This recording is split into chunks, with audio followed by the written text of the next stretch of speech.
the nominated senator, or by the nominated senator, Honorable Hamida Kibwana.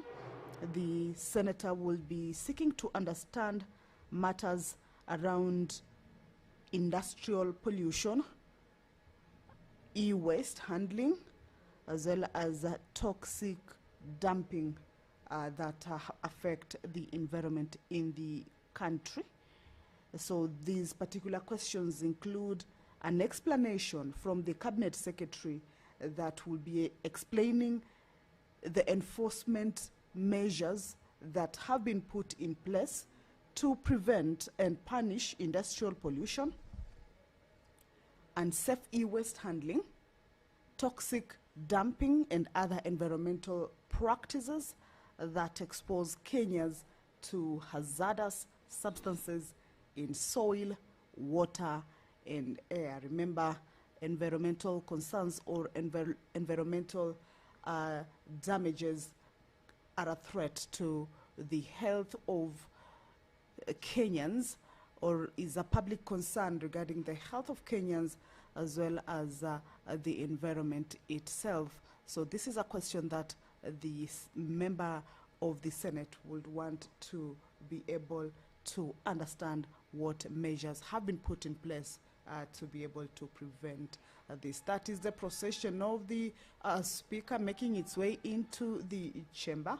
That is the Deputy Speaker of the Senate, Honorable Kathuri Murungi, with the mess right ahead of him, a symbol of authority of the Speaker as well as of the House.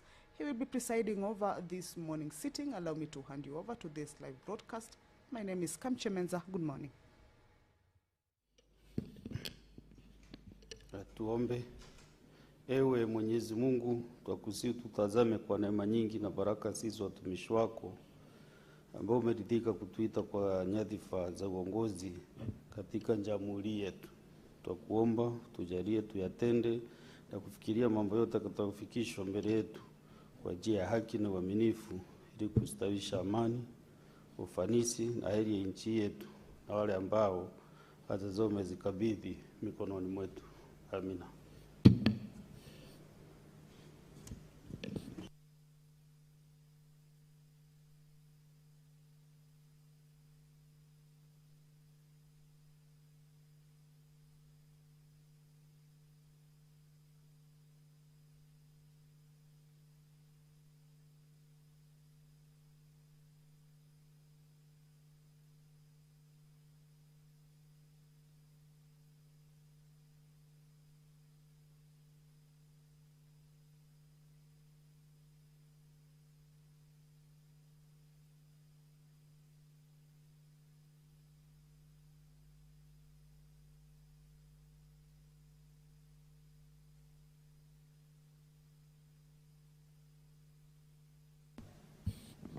Do we have quorum, clerk? Okay. Senator Tams, kindly ring the quorum bell for 10 minutes.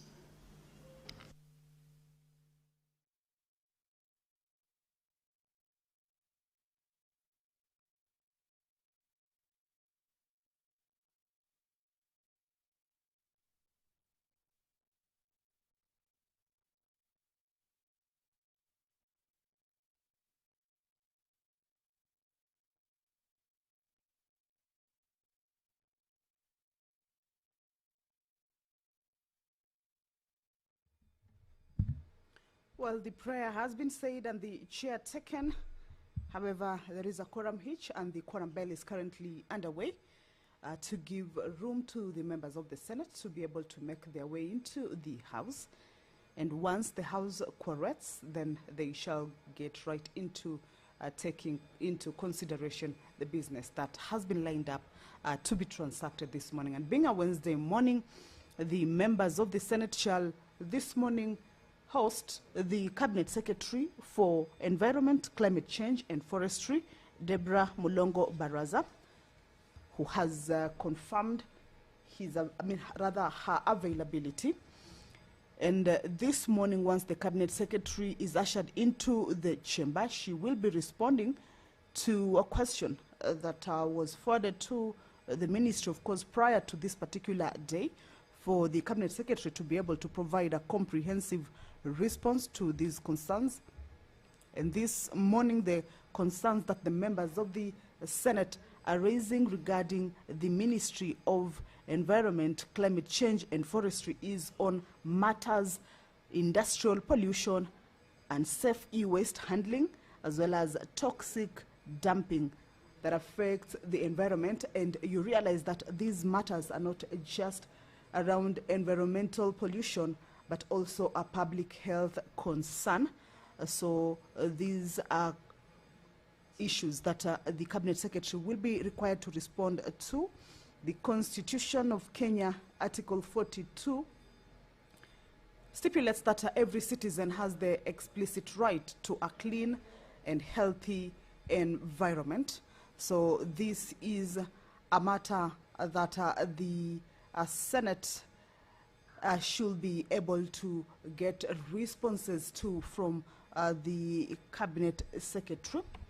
The other question that the CS will be responding to is to explain whether there are any coordination framework that exist among the ministry, the National Environment Management Authority, commonly abbreviated as NEMA, the county governments, public health authorities, and other regulators to monitor toxic exposure hotspots and also ensure timely remediation and public protection.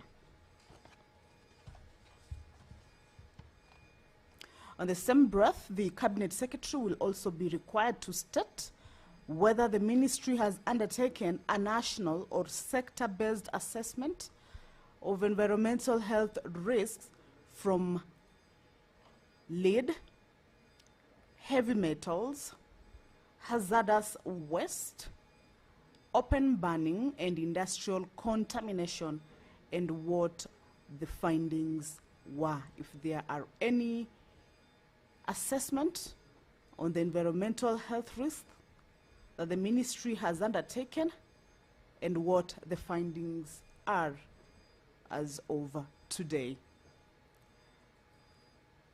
Also, the CS will be required to respond to any policy and enforcement reforms that have been put in place, drawing on lessons from countries with stronger hazardous waste and pollution control regimes, and whether the ministry is pursuing to strengthen environmental health protection in Kenya. Speaking of that environmental health protection in the country, is that there have been concerns around pollution in various areas of the country. Nationally, the air pollution is linked to more than 20,000 premature deaths annually in the country.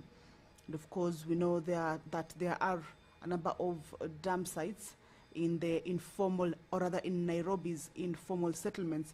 And you will also understand that this is not an issue that affects the urban areas alone, but it is also an issue that is a concern in the rural areas as well. In Nairobi's informal settlements, we have major dump sites, including Dandora, or rather where it is located. It's located in Dandora, and it has had a major impact on children. The Cabinet Secretary has been asked to also come and expand on if there are any assessment on environmental health risks that have been done from lead, heavy metals, hazardous waste, open burning, and industrial contamination. Lead levels in the soil at Dandora have been recorded at 4,498 ppm, and this is said to be more than 10 times the international accepted safe level of 400 ppm for play areas. There are, or rather the location of the dump site is close to the environment where human life exists, and children have been the most exposed to this particular impact. A staggering 25 to 30% of children living around Dandora exhibit pica. this is the urge to eat non-food substances like soil due to extreme lead poisoning. So that particular question that the Cabinet Secretary will be required to understand on if there are any national or sector-based assessment of environmental health risks from lead, heavy metals, hazardous waste, open burning, and industrial contamination, and what those findings could be as of today, then will also be coming in handy to be able to respond, or can be pegged also from these concerning statistics that are coming up in some areas of the country. So this particular question is not just a matter of environmental concern, but also a public health concern that millions of Kenyans would also want to be able to understand what measures have been put in place for the country, or for the citizens of the country, to be assured of their health in this particular country. Rural areas and also pastoral communities also have an issue with dumping of toxic waste.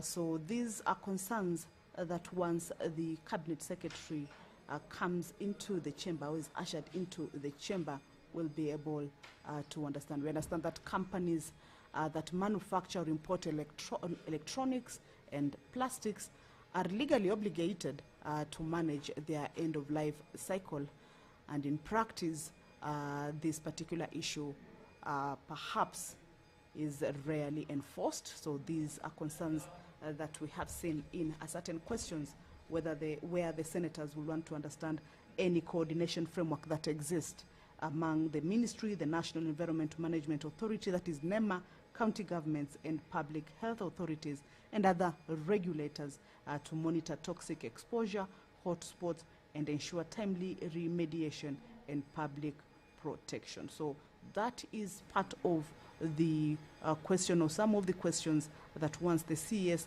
for Environment, Climate Change and Forestry makes her way into the chamber, will be able to understand. Over 95% of e-waste is sorted by unregulated, unprotected, informal workers. This is a concern that has been raised in the country, and these informal workers also include children who do not have protective gear. So this is actually a matter of concern, not just for the environment, but also a public health concern. If you're just joining us, that the House is about to commence its sitting.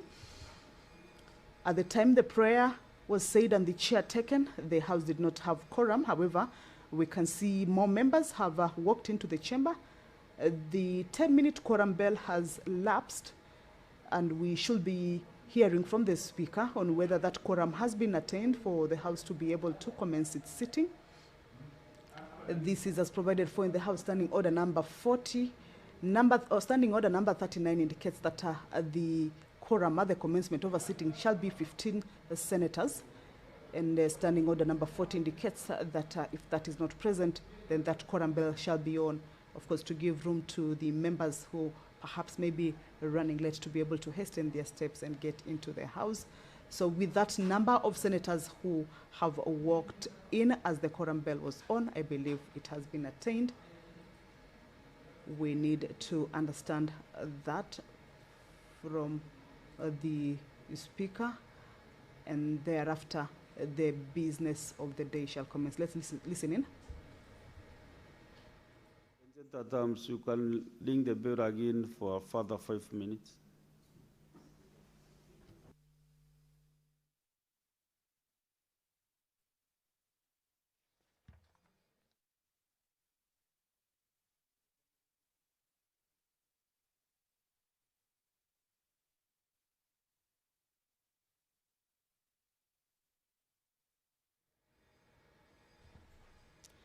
At the lapse of the 10-minute quorum bell, the House has not corrected yet, and the Speaker has directed a further 5-minute quorum bell to be on, of course, to be able to allow more members to make their way into the House. However, we have a considerable number of members already in the chamber, and we believe the quorum shall be attained in a few. Allow me to hand you over. I'll start business, clerk. Order, senators, order. Order number 1, administration of oath.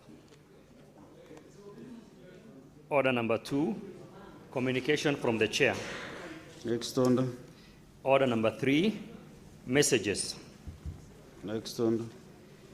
Order number 4, petitions. Next order. Order number 5, papers. Next order. Order number 6, notices of motion. Next order. Order number 7, questions and statements.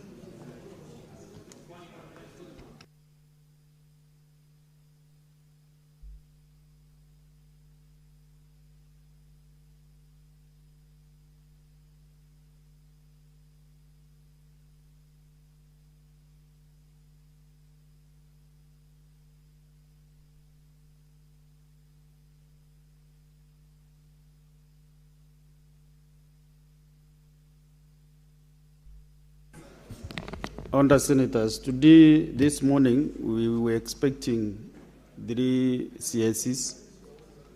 The CS for mining and brew economy.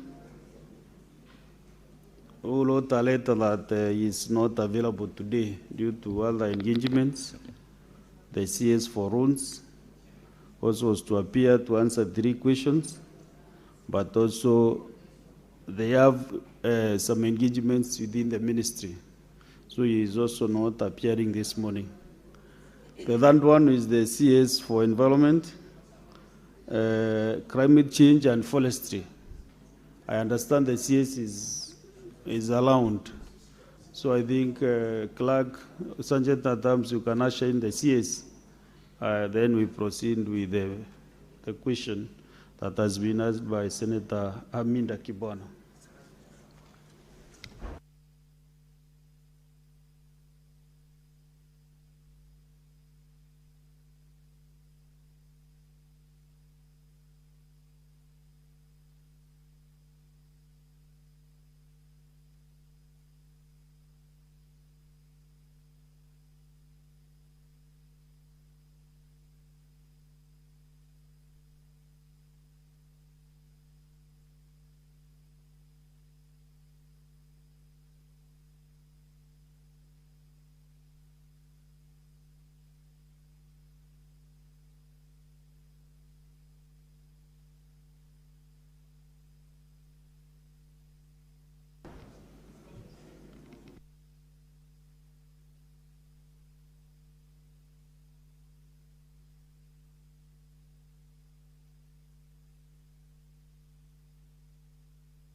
Honorable Senators, now the CS for Environment, Climate Change and Forestry is in the House.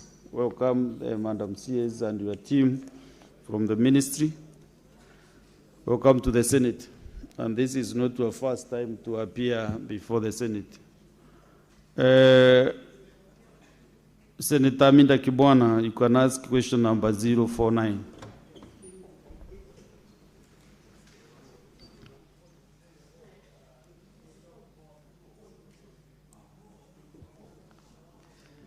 Thank you, Mr. Speaker.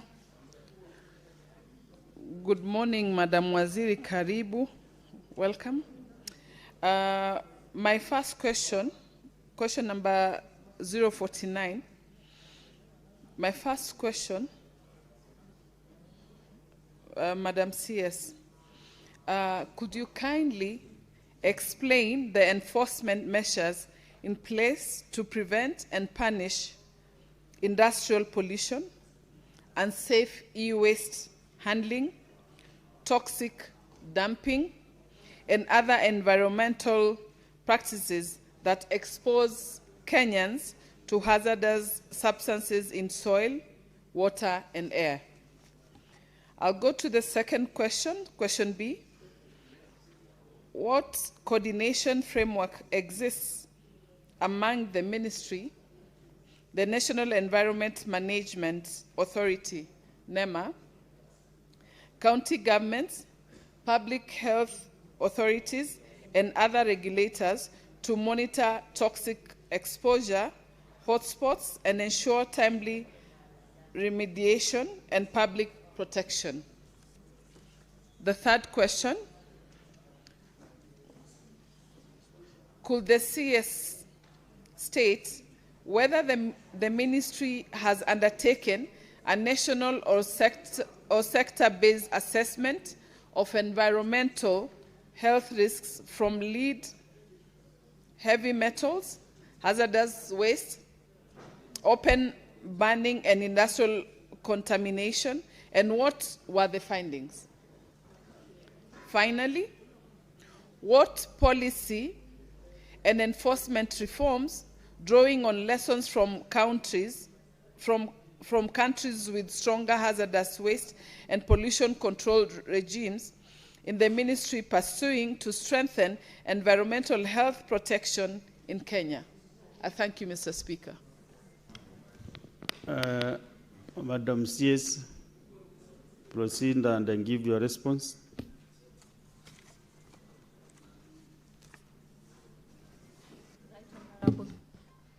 Right Honorable Speaker, Honorable Senators, I rise to respond to parliamentary question number 049, raised by nominated Senator Honorable Hamida Kibwana, MP, on the prevention of industrial pollution, unsafe e-waste handling, toxic dumping, and other environmental practices that expose Kenyans to hazardous substances in soil, water, and air. I wish to begin by thanking the Honorable Senator for raising the critical matter affecting the health, dignity, and environmental well-being of our citizens. The Ministry of Environment, Climate Change, and Forestry, through the National Environmental Management Authority, NEMA, remains committed to the pursuit of a clean, healthy, and safe environment for all, as envisaged under Article 42 of the Constitution of Kenya 2010. With regards to enforcement measures in place to prevent and punish industrial pollution, unsafe e-waste handling, toxic dumping, and other environmental practices exposing Kenyans to hazardous substances, Mr. Speaker, sir, NEMA derives its enforcement mandate primarily from the Environmental Management and Coordination Act, Cap 387, and its attendant regulations. The key legislations guiding enforcement in this context include the Sustainable Waste Management Act 2022, the Environmental Management and Coordination Air Quality Regulation 2024, MCA Water Quality Regulation 2024, MCA Waste Management Regulation 2024, and the Environmental Management and Coordination Regulation on Management of Toxic and Hazardous Chemicals and Materials, the Environmental Management and Coordination Regulation on Impact Assessment and Audit 2003, the Sustainable Waste Management Extended Producer Responsibility Regulation 2024. NEMA deploys trained and gazetted environmental inspectors to carry out targeted and random inspection of facilities across the country, pursuant to Section 117, into brackets 1 of MCA Cap 387. Gazettement is conferred only after an officer successfully completes the requisite basic enforcement course. Notably, NEMA has extended gazettement to officers from other lead agencies, including county governments, to broaden enforcement coverage. Enforcement actions have been significantly intensified. In financial year 2024-25, NEMA conducted targeted enforcement of water quality regulation across 101 facilities within the Nairobi metropolitan area, issuing directives to immediately halt illegal discharges and comply with environmental standards. And let me wish to say that you can see the restoration occurring right now through the Nairobi River Restoration Program. The authority has additionally set a target of identifying and stopping 400 illegal discharge points along the Athi, Galana, Sabaki river system, with mapping and improvement orders already issued in 2024-2025. Similarly, NEMA identified and stopped 405 illegal discharges along the Athi, Galana, Sabaki river in the financial year 2025-2026, and an additional 197 for this quarter. Mr. Speaker, sir, environmental audits constitute an additional enforcement tool. All highest-risk facilities are required to submit annual audits indicating the measures instituted to comply with the environmental management plans. Financial year 2024-2025, a total of 6,673 audits were submitted, and in 2025-2026, this rose to 9,798 audits, all reviewed with records of decision, including improvement orders issued to operators. Furthermore, 22 control environmental audits were conducted in 2024-2025, targeting hospitals, agrochemicals, renewable energy, and mining sectors, and 16 control audits were done 2025-2026, targeting asbestos disposal facilities. On extended producer responsibility, the framework compels producers to take responsibility for their waste post-consumer phase. 4 producer responsibility organizations currently operate in the country, managing non-hazardous, hazardous, and e-waste streams. To date, 296 producers whose materials were found polluting rivers have been compelled to undertake cleanup activities and assume responsibility for their waste streams. Environmental restoration orders were issued as follows. The EPR along Nairobi River catchment, Nairobi, Ngong, and Mathare rivers. The action taken was environmental restoration orders, which were issued to 29 companies to clean sections of those rivers. That was, the cleanup date was on 24th March 2024. EPR along Ngong River, that was done on 31st January 2024, where the ERO, that is environmental restoration orders, were issued to 86 companies. And then for EPR along Kandisi River on 9th August, where EROs were issued to 77 companies, and a cleanup conducted on 2nd to 6th October 2024. And EPR along Kirichwa River on 22nd November 2024, where ERO was issued to 104 companies. In the addendum, I believe it's important that we note that before the gazettement of the Sustainable Waste Management Extended Producer Responsibility Regulations of 2024, the authority proactively undertook enforcement of EPR through Section 13 of the Sustainable Waste Management Act of 2022. During that period, NEMA compelled producers to undertake cleanup as highlighted in the tabulation. However, the authority changed its enforcement strategy after the gazettement of the Sustainable Waste Management Extended Producer Responsibility Regulations of 2024 from cleanups to issuance of orders to producer responsibility organizations, directing them to ensure full compliance of the regulation on behalf of their members. To further ensure reduced pollution, NEMA has compelled PROs to get into consensus regarding compensation of value chain actors, especially waste pickers, aggregators, and transporters to enhance waste collection and evacuation to recyclers and safe disposal.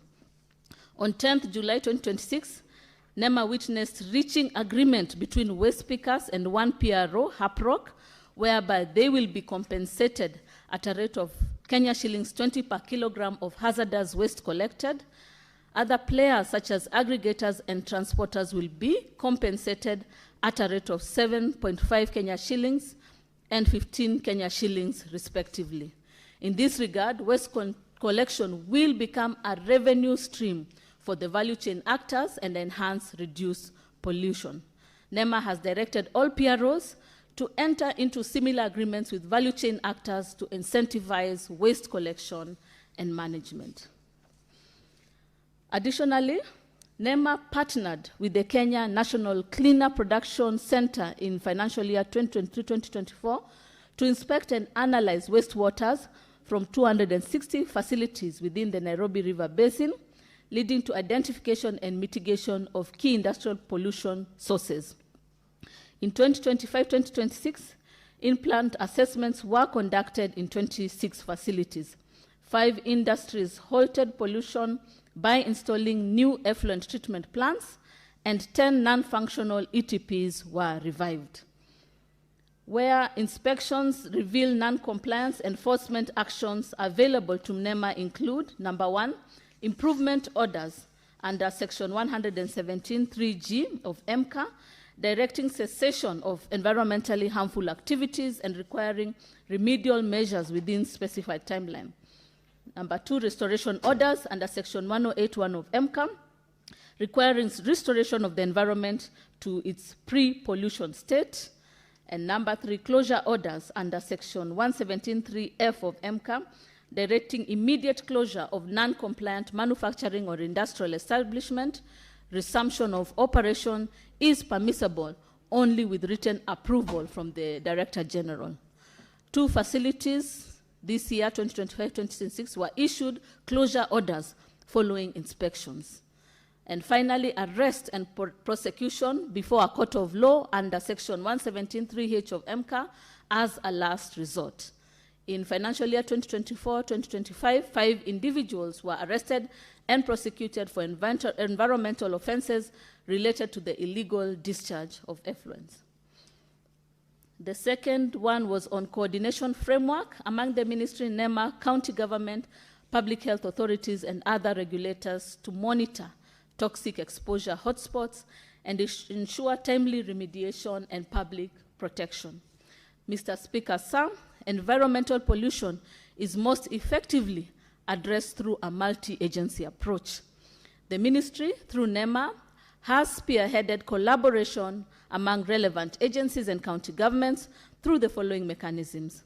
The environmental and social impact assessment process, Section 58 of MCA, requires that ESIA process take precedence over any other regulatory process and be completed before any project commences. As part of this process, copies of ESIA reports are shared with relevant lead agencies for technical input before a record of decision is made. This multi-agency collaboration enables early identification of negative impacts on public health and the environment with appropriate remedial conditions embedded in ESIA licenses, which cover the entire project life cycle from pre-construction to decommissioning. The ESIA process, therefore, serves as an early warning system that safeguards public health while fostering interagency collaboration. Secondly, joint enforcement action. NEMA conducts joint enforcement operations with relevant ministries, lead agencies, and county governments targeting sector-specific high-risk facilities. For instance, NEMA has undertaken joint inspection with the Energy and Petroleum Regulatory Authority, EPRA, targeting non-compliant facilities in the petroleum sector, and has partnered with the Nairobi City County Government in mapping and cracking down on noise pollution hotspots. Capacity building through the basic enforcement course. NEMA trains officers from other lead agencies and county governments through the basic enforcement course. designed to equip officers with skills to undertake effective enforcement within their respective mandates. Officers completing the BEC are eligible for gazettement, extending decentralized enforcement capacity across the country. NEMA Incident Management System. NEMA operates an incident management system through which the public can report environmental incidents nationwide. The authority maintains a database of contact persons from all lead agencies across the country. Upon receipt and categorization of an incident, NEMA forwards it to the relevant lead agencies for prompt action, playing a key coordination role in averting further pollution. In financial year 2025-2026, 12 incidences involving releases, spills, leaks, fires, or explosions with toxic or hazardous chemicals, including ammonia, chloryl, volatile organic compounds, pesticides, and industrial solvents, were responded to. These incidents remain under active monitoring pending full restoration of affected areas. National or sector-based assessment of environmental health risk from lead, heavy metals, hazardous waste, open burning, and industrial contamination, and the findings. Mr. Speaker, sir, the ministry through NEMA undertook a comprehensive nationally coordinated assessment of environmental health risk under the Africa Environmental Health and Pollution Management Program implemented between 2020 and 2025 with support from the World Bank and the Global Environmental Facility. The program specifically targeted pollution risks associated with e-waste, hazardous chemicals, and unintentional persistent organic pollutants, which are closely linked to heavy metals, open burning, and industrial contamination pathways. Key outputs of the program: a national e-waste inventory covering all 47 counties, and a countrywide solid waste situation analysis, including identification and mapping of pollution hotspots. The second output, a national database on toxic substances and e-waste generation, providing empirical evidence on the scale and distribution of hazardous materials nationwide. Thirdly, UPOPs, hotspot mapping, identifying areas with elevated risks of toxic emissions associated with open burning of waste, informal recycling, and poorly controlled disposal sites. And fourth, development and deployment of monitoring, screening, and evaluation tools for environmental inspectors, with over 100 inspectors trained to detect and track releases of hazardous pollutants. The key findings from these assessments are as follows. Open burning of mixed waste and e-waste is a significant source of toxic emissions, including UPOPs and heavy metals, posing significant serious risk to air quality and public health, particularly in urban centers where waste segregation is limited and the informal sector dominates the recycling value chain. Secondly, informal e-waste management practices, including manual dismantling and crude material recovery techniques, expose workers and nearby communities to hazardous substances such as lead, mercury, and other heavy materials, with risk especially pronounced in unregulated environments lacking protective measures and pollution control technologies. Thirdly, stakeholder mapping and value chain analysis identified systemic gaps in hazardous waste management, including weak collection systems, limited formal recycling infrastructure, and inadequate awareness among key actors, contributing directly to environmental contamination and human exposure. And fourthly, the assessment highlighted limitations in analytical infrastructure, particularly laboratory capacity for comprehensive analysis of air and soil contamination, underscoring the need for continued investment in environmental monitoring system. These findings have since informed key policies and regulatory actions, including the gazettement of the Waste Management Regulation 2024, the Extended Producer Responsibility Regulation 2024, and the Framework for Management of Toxic and Hazardous Substances. policy and enforcement reforms drawing on lessons from countries with stronger hazardous waste and pollution control regimes being pursued to strengthen environmental health protection in Kenya. Mr. Speaker, sir, the government through the ministry and NEMA is implementing a suite of policy and enforcement reforms informed by international best practices from jurisdictions with advanced hazardous waste and pollution control system and multilateral environmental agreements, including the Basel, Stockholm, and Minamata conventions. In terms of strengthened legal framework, the ministry has strengthened the legal framework through operationalization of the Sustainable Waste Management Act and the gazettement of the 2024 Waste Management and Extended Producer Responsibility Regulations. These reforms adopt the polluter pays principle and a life cycle management approach requiring producers to take full responsibility for hazardous and post-consumer waste consistent with best practices in the European Union. Additionally, regulations on the management of toxic and hazardous chemicals and materials have been developed and are being implemented, including stricter controls on generation, transport, storage, and disposal. In risk-based and intelligence-led enforcement, the government is transitioning from reactive compliance to a risk-based intelligence-led enforcement model, including targeted inspections in pollution hotspots, strengthened environmental audits, and the deployment of monitoring and screening tools to track releases of heavy metals, UPOPs, and other hazardous pollutants. On enhanced interagency coordination, the ministry is enhancing interagency coordination frameworks, bringing together NEMA, county governments, public health authorities, and sector regulators to enable joint inspections, data sharing, and coordinated response to environmental health risks in line with integrated regulatory approaches applied internationally. Formalization of informal e-waste sectors.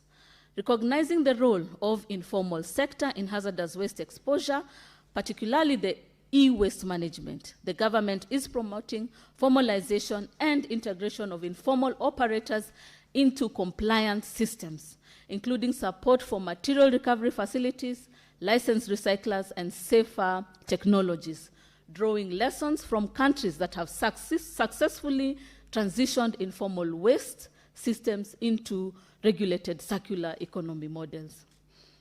In institutional capacity and compliance assurance, the ministry is investing in training of environmental inspectors, strengthening laboratory and monitoring infrastructure, and digitizing compliance processes to enhance transparency, traceability, and enforcement efficiency. Enforcement measures have also been strengthened through enhanced penalties, closure orders, restoration directives, and mandatory remediation requirements for polluters along the application of EPR obligations to ensure industry accountability. For public disclosure and community engagement, the ministry is advancing public disclosure and community engagement mechanisms, including access to environmental information and grievance redress systems, recognizing that transparency and citizen oversight are critical components of effective pollution control regimes globally.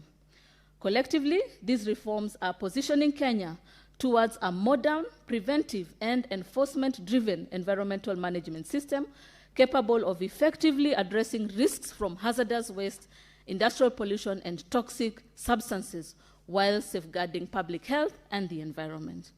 Mr. Speaker, sir, the government remains firmly committed to protecting all Kenyans from the harmful effects of industrial pollution, hazardous waste, and toxic exposure. We will continue to enforce our laws with vigor, deepen interagency collaboration, and draw on global best practices to ensure that every Kenyan enjoys the constitutional right to a clean and healthy environment. I thank you, Mr. Sir. Very well, Madam CS. Now, Senator Minda Kibona, do you have any supplementary questions?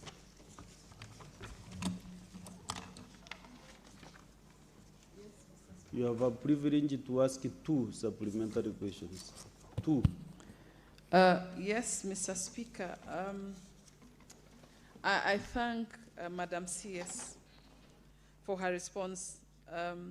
Though I feel some were responded, but then it still provides some broad description of laws and activities, but leaves important gaps regarding enforcement outcomes, which affects, of course, communities, timelines, and accountability. My first question is that kindly, Madam CS, explain why, despite the thousands of environment audits and widespread non-compliance, among them, only 5 individuals were prosecuted. And that is financial year 2024-2025. And only 2 facilities were issued with closure orders. And the state, why, state the outcomes of these prosecutions, because I just felt that there was, a gap hanging, and that was not explained well. Number 2, when will the ministry actually publish the national e-waste inventory? Because you have actually tried to elaborate on that, but then at least you have not told us when the inventory will be published. And then also regarding the pollution hotspots and the maps which have been developed under the Africa Environment and Health Pollution Management Program, so that at least the Parliament can,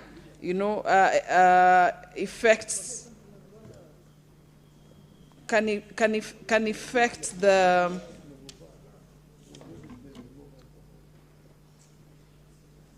sorry, I was just looking at that response. I realized so that the Parliament and affected communities can assist the risk and monitor remediation, because you talked about the database, but then at least we need to understand the timelines and exactly how it's going to be implemented, so that we can also support. I thank you, Mr. Speaker. Madam CS.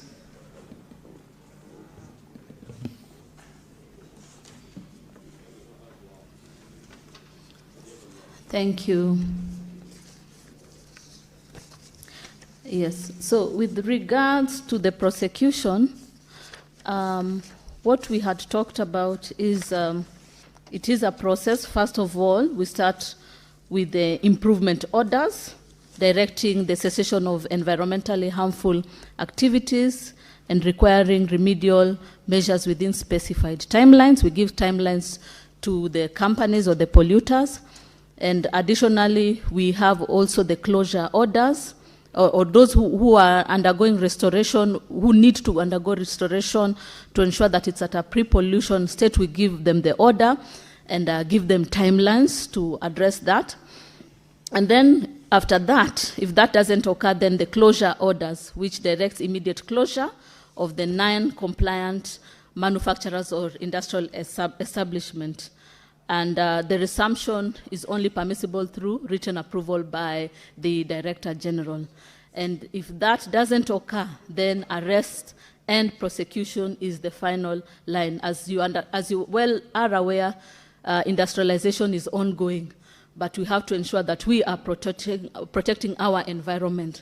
So those are the key steps that we follow up to support the various industries so that there is no pollution that takes place.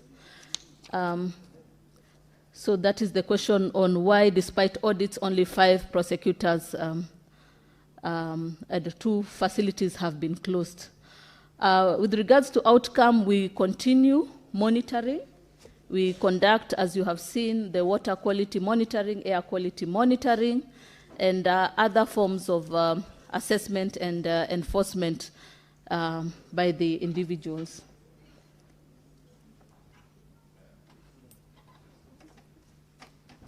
So in terms of the publication of the e-waste inventory, it is ongoing, and Honorable Speaker, honorable members, we want to assure you that we'll be able to share that with you for purposes of advocacy, even as we go to implementation. As you are aware, the key thing, the game changer for us was the extended producer responsibility, which has been the Sustainable Waste Management EPR regulation, which now proactively looks into enforcement. Previously, it was about cleanups, but after we had passed the EPR, there is issuance of orders to producer responsibility organizations to ensure full compliance of the regulation on behalf of their members who are the polluters. So they are the ones who are supporting us across the value chain of waste management to ensure that there is that they are managing waste from the waste pickers to the aggregators to the recyclers to safe disposal. They will be receiving a certain amount of money so that they can support in waste management, and this is really a sustainability plan, a revenue generating stream for the value chain actors, while we are reducing pollution and ensuring that we have a clean and safe and healthy environment. Very well, Senator. Now, we, in my dashboard, I have 12 senators who have supplementary questions. So we really must manage our time. If I give you a chance, you should go directly and ask your question. Just one question, so that we can clear the big number of senators who want to engage the CS. So I want to start with the minority Linda.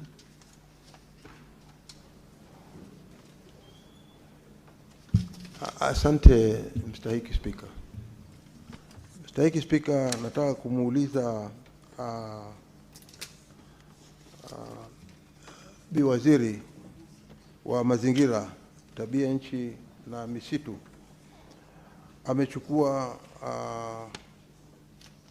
hatua gani ili kuweza kutetea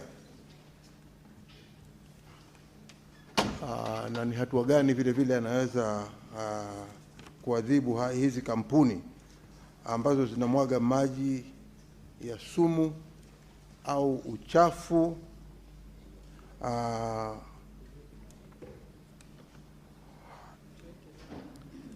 na yanayotumika katika makampuni. Haya maji yanatumika kutoka kwa zile kampuni ambazo zinamwaga huu uchafu yaliyoko katika mazingira ya Kilifi County, hususan makampuni ambayo yako katika maeneo au mazingira wanaoishi wa Kenya, na vile vile zile kampuni ni zile ziko katika maeneo yako Kilifi, mahali kama Kikambala ama mpaka Mtwapa. Na pia ni hatua gani anaochukua kuweza kuona kwamba maji kama haya yanaweza kuleta ugonjwa katika mazingira, na pia vile vile kuweza kuathiri udongo au mchanga ambao unatumika na maji ambayo yako na maji haya yako na hewa ile yake ambayo ni chafu inatoka katika hayo maeneo. Kwa hiyo ni hatua gani katika wizara yake inaweza inafanya ama imechukua kuona kwamba makampuni kama haya yanazuia uchafu kama huu kutoathiri ardhi na binadamu pia vile vile? Asante Mstahiki Speaker. Madam CS, I will request you just record down the questions so that you take at least 5, you can respond to them, and then we proceed in that manner. Senator Okenyuri.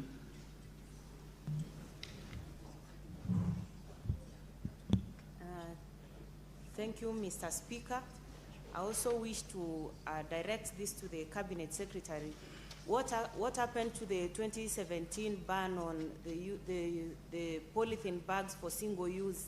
Because in some regions, like rural areas, those polythene bags for single use are re-emerging, and it's actually a very serious matter because guys are looking for cheap packaging material. And finally, Mr. Speaker, I want to know what happened to the order for compensation of uhuru, the compensation of uhuru settlement guys who are actually affected, and the court order that they be compensated. I wish to know what NEMA has to say concerning that specific court order. Thank you. Senator Okenyuri, you know you are my younger sister, so I didn't want to harass you. But kindly stick to one question. Deputy Minority Leader.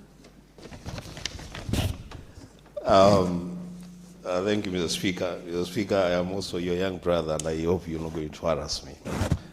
Mr. Speaker,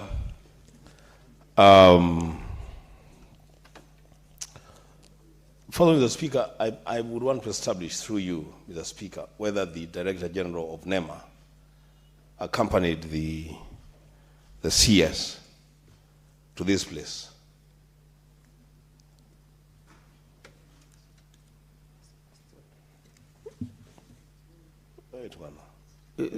Are you done with your question? No, I just want to know, Mr. Speaker. There is a serious issue here, very, very serious issue. So prosecute your question because the invite was okay. That's fine, CS. Mr. Speaker.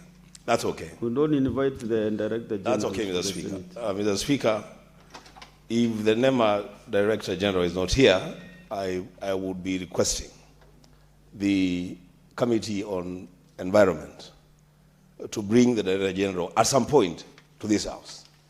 Because the Speaker, NEMA, from where I sit, is a problem, not a solution to the management of environment in this country. They are accomplices in the destruction of our environment. Mr. Speaker, straight to the question to the CS. And I'm happy that the questions are direct, but the responses are all over the page, Mr. Speaker.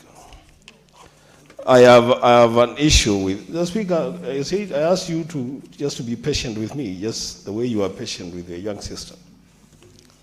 Mr. Speaker, there is a response on an environmental restoration orders to companies that have been found to be polluting our rivers. And if you look at the response, the Speaker, on page 5, you realize that the responses give a date, just one day, for restoration of rivers that have been destroyed over the years. The Speaker, is the CS serious? Does she want to own these responses, or she wants to draw them back to NEMA? Then we can deal with NEMA when they come here.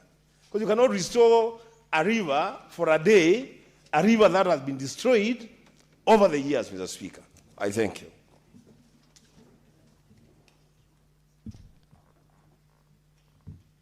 You know we are dealing with the science. That is why I'm giving members time to explain themselves thoroughly. This is a technical matter that we are handling. And mark you, the person chairing is an expert in what you are addressing. So I understand your concerns very well. And you know NEMA is a problem. I'm a lead expert and I know what is happening around.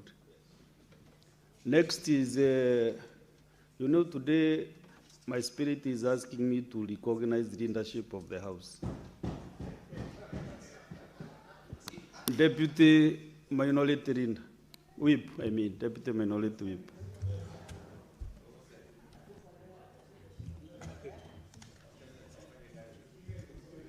Mr. Speaker, yesterday I had occasion to pass by Lavington Girls, and the most surprising thing, Honorable Speaker, is that Lavington Girls, as the name suggests, is actually in Lavington, and they are still cooking using firewood. Honorable Speaker, and it is causing a very big problem to residents who live behind the school on Ndoto Road there. The smoke goes directly into their houses. At some point, this administration had assured us that we are going to transition to clean cooking in our schools. So the question that I want to direct to the Minister for Environment, is it still government policy of the Kenya Kwanza administration to transition all public schools from cooking using firewood to clean energy cooking in our schools? Thank you, Honorable Speaker. Maybe the last one, then she can answer those. Then I'll pick more. Senator John. Thank you, Mr. Speaker, and allow me to first seek your intervention. I had a question for the Minister for Roads and Transport, Mr. Speaker. The CS for... I'm coming to that, Mr. Speaker. It's just a comment I'm making that it's important that we are informed in advance if the CS is not going to be coming, because I'm supposed to be... I'll take that as your question. That the supplementary question is on the Mr. Speaker, don't be so hard on me. Although we don't belong to the same political side, Mr. Speaker, please allow me to... I was making a request to you. Senator Newt, just have your seat. You know the chair here. If you have realized what I've done this morning, right? Actually, I've recognized members who are not in the same. The chair is impartial completely. And there is no chair who chairs this house on political issues or political rights. And that is not the Senate of the Republic of Kenya. Maybe other houses, but not in the Senate, not this one. So maybe first you should withdraw your comment, that very negative comment on the chair. Okay, Chair. Because I don't mind wherever political space you are occupying. Okay. That is your business, you know. Chair, I'm well guided, Chair. And I withdraw. I was just saying, Chair, I was requesting you that it's important that we be advised in advance, maybe through the order paper. If you have withdrawn, ask your question, or then we can create some time to discuss the CS for once. Okay, Chair. I was saying that because I was supposed to be in all Kalau, but I'm here. But let me ask you my question, Chair, to the CS on environment. Chair, let me ask the question directly, Chair. Is the CS aware of an arrangement that the government has with the avocado processors in Murang'a County to be able to absorb waste? Because, Mr. Speaker, the only useful percentage of an avocado fruit is 5%. So disposal of the 95% waste is a big challenge to avocado processors. And the avocado processors have an arrangement with the government to make arrangement for absorption of the waste. So is the CS aware of this? And what are we doing to assist these processors who are taking up the avocado fruit, especially in Murang'a County? Thank you, Mr. Speaker, and I do apologize if by my comment I hurt you. I was only requesting you to intervene in that matter. Thank you, Mr. Speaker. Madam CS, you can answer those 5 questions, then we make progress. Thank you, Honorable Speaker, honorable members. First of all, regarding the e-waste inventory, it was done in all the 47 counties, as I had said, and this was through NEMA and World Bank, and they published the report, and the report is on the website. And as I had said clearly, following the reports that we received, they were able to guide us in coming up with the Environmental Management Coordination Acts, amending them, and ensuring that we have incorporated the concerns that we had highlighted. And then the other question was for regulatory impact assessment. That was also done. Madam says if you could also maybe identify the senator's question that you're answering, so that we are clear, so that we don't repeat again. Yes, this was for... To know the members slowly, so that you just select on the name.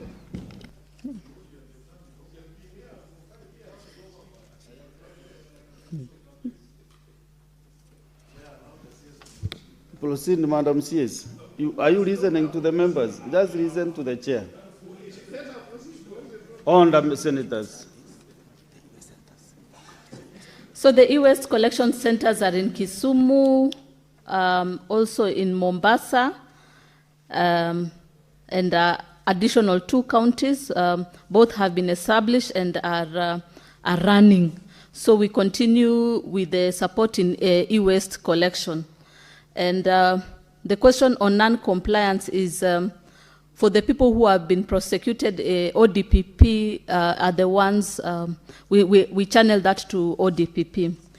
There was a question with regards to water pollution and air pollution within the coastal region. Sorry, I was scribbling very fast.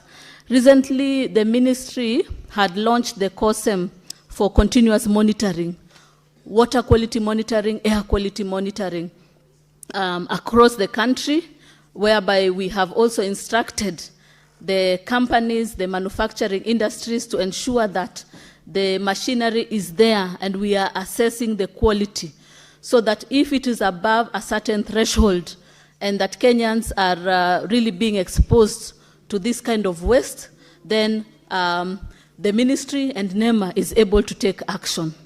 So the process is ongoing. We had the acts, the regulations are there. Now we have moved to implementation. And I can really tell you that the work is ongoing and monitoring and evaluation is taking place. It was just 1 month ago when I was in NEMA, I was able to see the dashboard. We were able to identify the notorious companies, and we are able to address the issues exhaustively. So the support is really for all the manufacturing companies, the industries, to be able to install, and then for NEMA, we are able to do that on our part, but also we are encouraging the industries and manufacturing companies to install. That way we can be able to exhaustively monitor whenever there are increased emissions within our environment. So I can assure you that is ongoing, air quality as well as water quality monitoring. Even recently, I think it was 3 months ago, where we were able to close one of the facilities where we had untreated effluent discharge into our Athi River, and were able to close very quickly. And the measures that took place are also water quality monitoring, to be able to assess and see what kind of effluent is being discharged. Is it treated or untreated? So I can assure you that work is ongoing in terms of monitoring emissions into our environment. The regulations on e-waste. The regulations on e-waste have been developed. They are still pending at AG's office. We continue to push to ensure that we can have them exhaustive and implemented holistically. In terms of industries, all industries are required to have pre-treatment of waste, as I had said, and we are monitoring the effluent, as I had said. The Uhuru budget plan for this financial year is 200 million. It has been included in the budget. We hope we can get the money so that we can address that concern. Then on clean cooking, a lot has been done on clean cooking. First of all, we developed our nationally determined contribution. The second one, actually, we were second in Africa in bringing that to the global team. We have developed our national climate change action plan, and one of the areas we are looking at is green transition and clean cooking. So we work with the Ministry of Energy to support them in developing the climate action plan that is transitioning to clean cooking. we've been able to reach out to multiple partners who support us in financing, including GCF, GEF, IUCN, among others. GCF was able to support us, and the resources will be used to transition most of our schools into clean cooking. But far beyond that, we have our carbon markets. We have our designated national authority when it comes to the carbon space. A lot of these projects are in clean cooking, and we are also encouraging the project developers in matters clean cooking, even as we look to the hard to abate projects as a country. So many of them have registered, so we can really confidently say that Kenya is moving into clean cooking. Additionally, IUCN has had technologies in Kajiado, demonstration centers, to support even homesteads in matters of clean cooking, institutions, and technology. But what I request, because this is a huge topic and it needs for us to work together with the Ministry of Environment, we request for more time to give you a comprehensive, consolidated report how Kenya is really transitioning into clean cooking.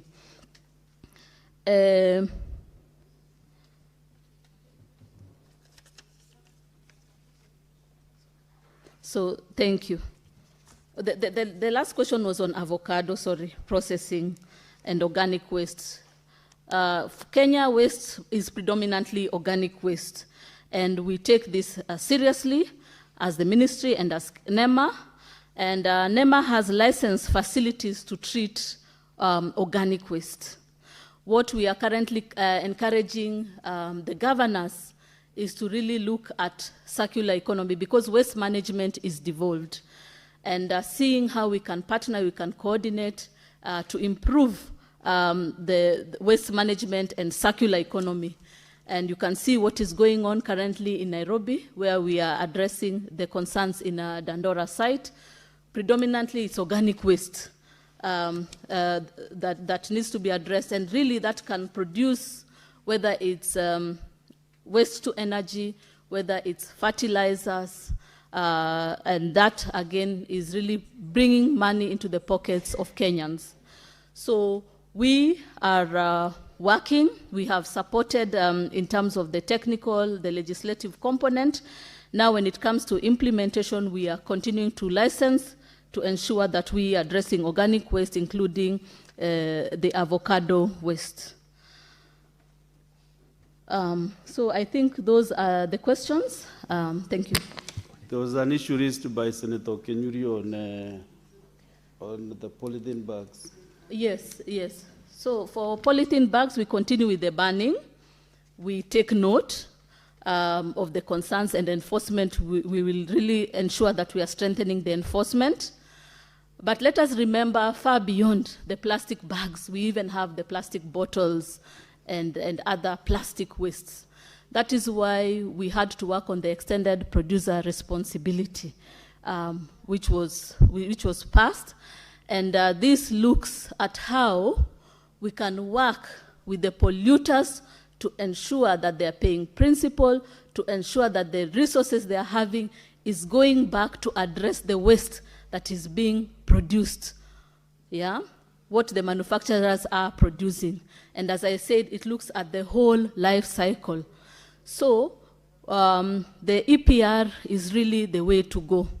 It is all about creating jobs for the waste pickers, for the aggregators, for the transporters, and for safe.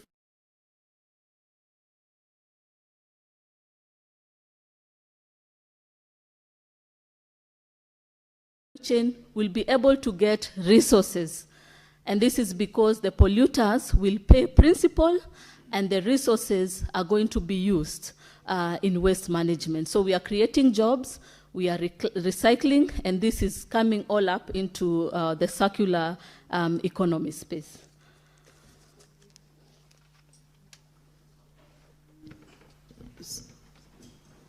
Are you not satisfied with the response?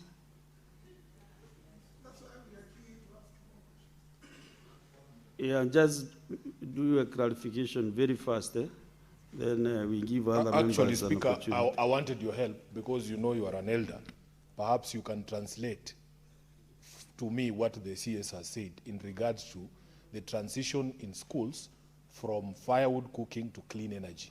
Because an answer like the one she has given has left me more confused as to where we are with that program. What I expected, Honorable Speaker, is to be told we have X number of public schools that use firewood to cook.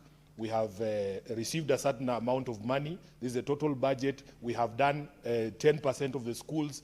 The program will run for 6 months. We expect to be completed before the elections. I mean, that is an answer. But whatever rumblings that have come from the Speaker, from the CS, have left me more confused. Okay. I don't know what the answer was. Okay, so, Madam CS, that issue on the cooking stoves, I heard you say comment about the policy that you want to implement, and you requested for more time to submit that to this House, isn't it? Yes. But can you maybe comment directly on Lavington girls, because that is the issue.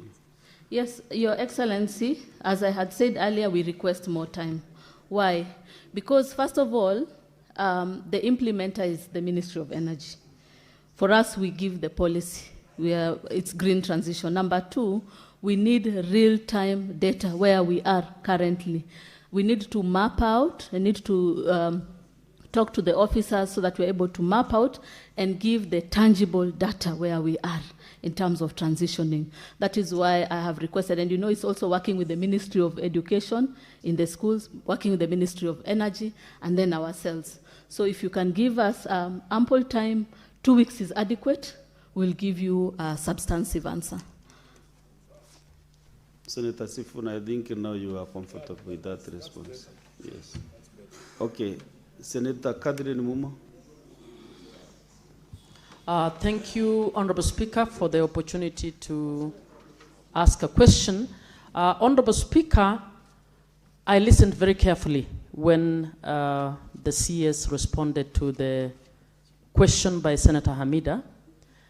And Honorable Speaker, as an expert, you say you're an expert in this. I think you are an expert in this. I think what the CS did was just to repeat what the laws and regulations say.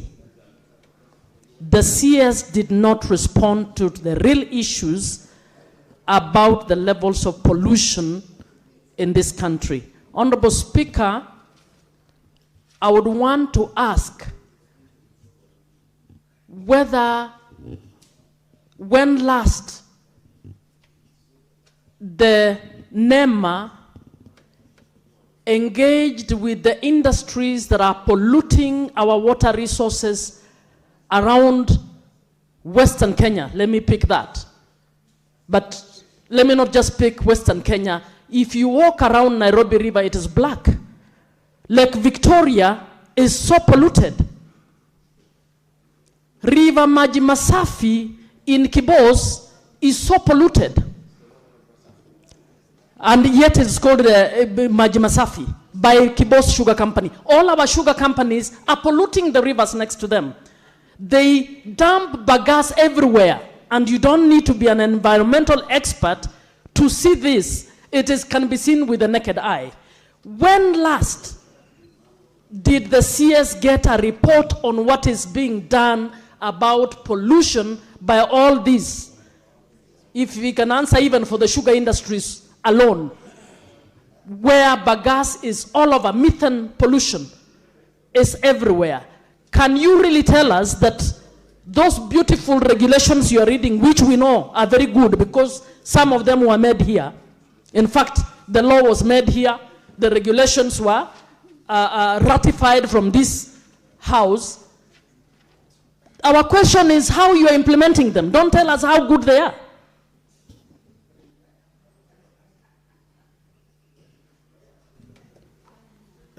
Senator Mugatana. So, Speaker, I want to thank the Minister for the very elaborate answer that he has given this morning. Mr. Speaker, my question is on enforcement. The Minister has told us in financial year 2024-2025, 5 people were arrested and prosecuted for violations in regard to illegal release into effluent, into our rivers. She has also said that 2 facilities were issued with closure orders. Mr. Speaker, this is what Kenyans want to hear.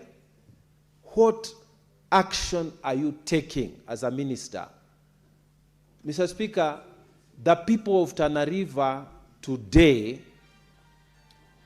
are suffering because there is gypsum mining. And Mr. Speaker, when the gypsum is mined in open pit, it is left like that. There is serious environmental degradation. When did she last send inspectors to go and arrest and prosecute the violators of environmental degradation? Mr. Speaker, Kenyans know police officers, because if you mess, they will pick you up. Kenyans know the Pharmacy and Poisons Board. If you mess, you're setting up your illegal pharmacy, they will pick you up. But who are these MCA enforcement officers? Who are the Environmental Management Coordination Act enforcement officers? We want them to visit Tana River. Mr. Speaker, those open pits of gypsum in Charidende, in Bilbil, in Bangale, those open, they are killing animals, they are killing people, and nothing is happening. When are you going to send enforcement officers like the Pharmacy and Poisons Board to arrest people and prosecute them? Thank you, Mr. Speaker. Senator Manzo. Mr. Speaker, could the CS explain the status of cleaning up Nairobi River, bearing in mind this is a river which goes to River Athi and all the way to Malindi, and that this is the river we are about to dam, Thwake Dam, which is expected to give water supplies to Kitui County, Makwiny County, Machakos County, and Kajiado, and even Konza City. What is the status of cleanness of that river? Senator Eonda Bonikarwale. Thank you, Mr. Speaker. Mr. Speaker, the Ministry of Environment is missing in Kisumu County and Kakamega County.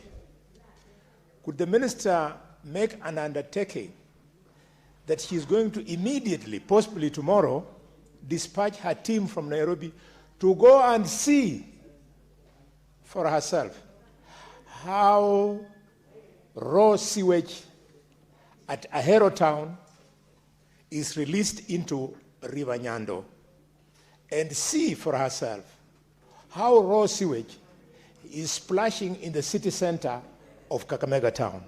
I thank you, Mr. Speaker. Senator Koiti.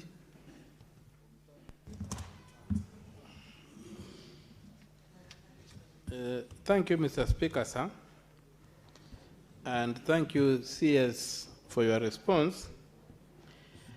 I would like to comment on the report that's at number I of the report, the environmental and social impact assessment process. The CS has referred to section 58 of the MCA, which requires that the ESIA process take precedence over any other regulatory process and be completed before any project commences. As part of this process, and so forth. Now, Mr. Speaker, I would request the attention of the minister, because she's discussing and I'm talking. So my question is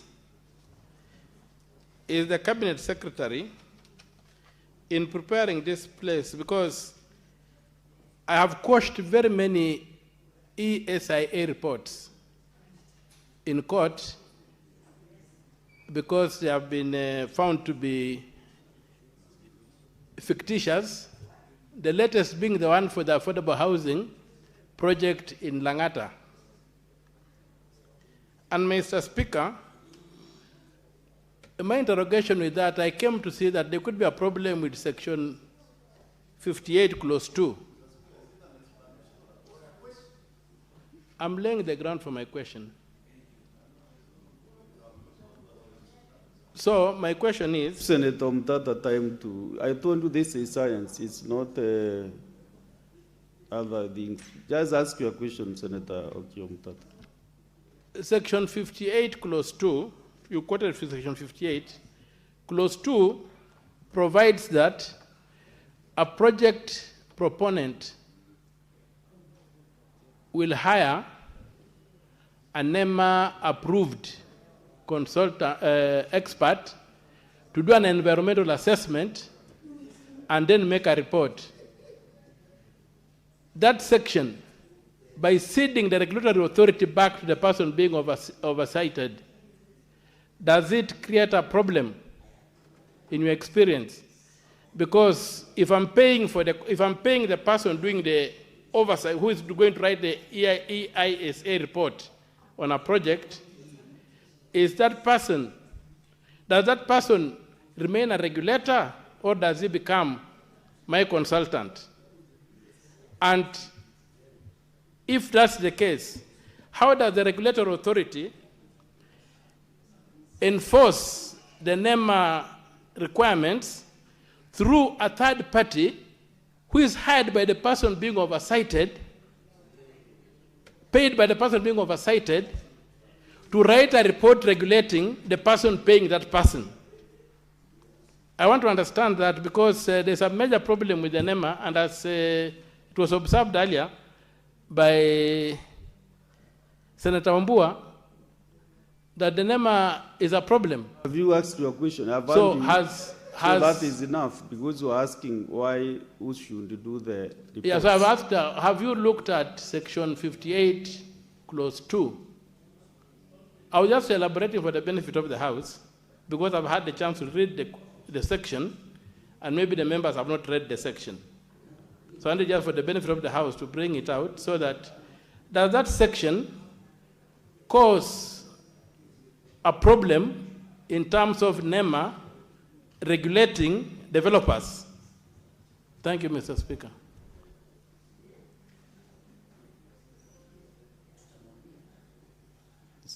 Senator Mandago.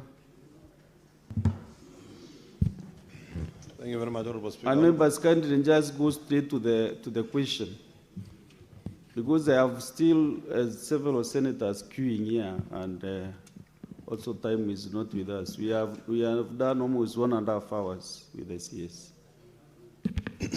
Yes, thank you very much, Honorable Speaker. Honorable Speaker, my question to the Cabinet Secretary is, what are you doing to enforce the release of raw sewer into Nairobi Dam? All the estates around Nairobi Dam, when it rains, that is the time to release raw waste into that Nairobi Dam. What are you doing to enforce the stoppage of release of raw sewer to Nairobi Dam? Actually, these questions are almost related, so maybe let's get another one, Senator Mudama. Thank you, Speaker, for this opportunity. Mine is just to inquire from the CS about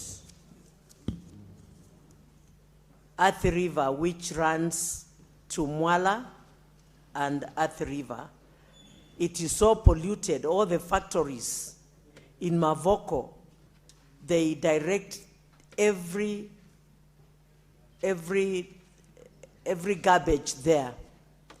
And especially Mwala, those people are planting vegetables through that water, and we are having a lot of cancer due to this pollution in the rivers. Also at the river, Many of the nearby people are planting their vegetables, sukuma wiki, name it, spinach that we eat here in Nairobi, and tomatoes.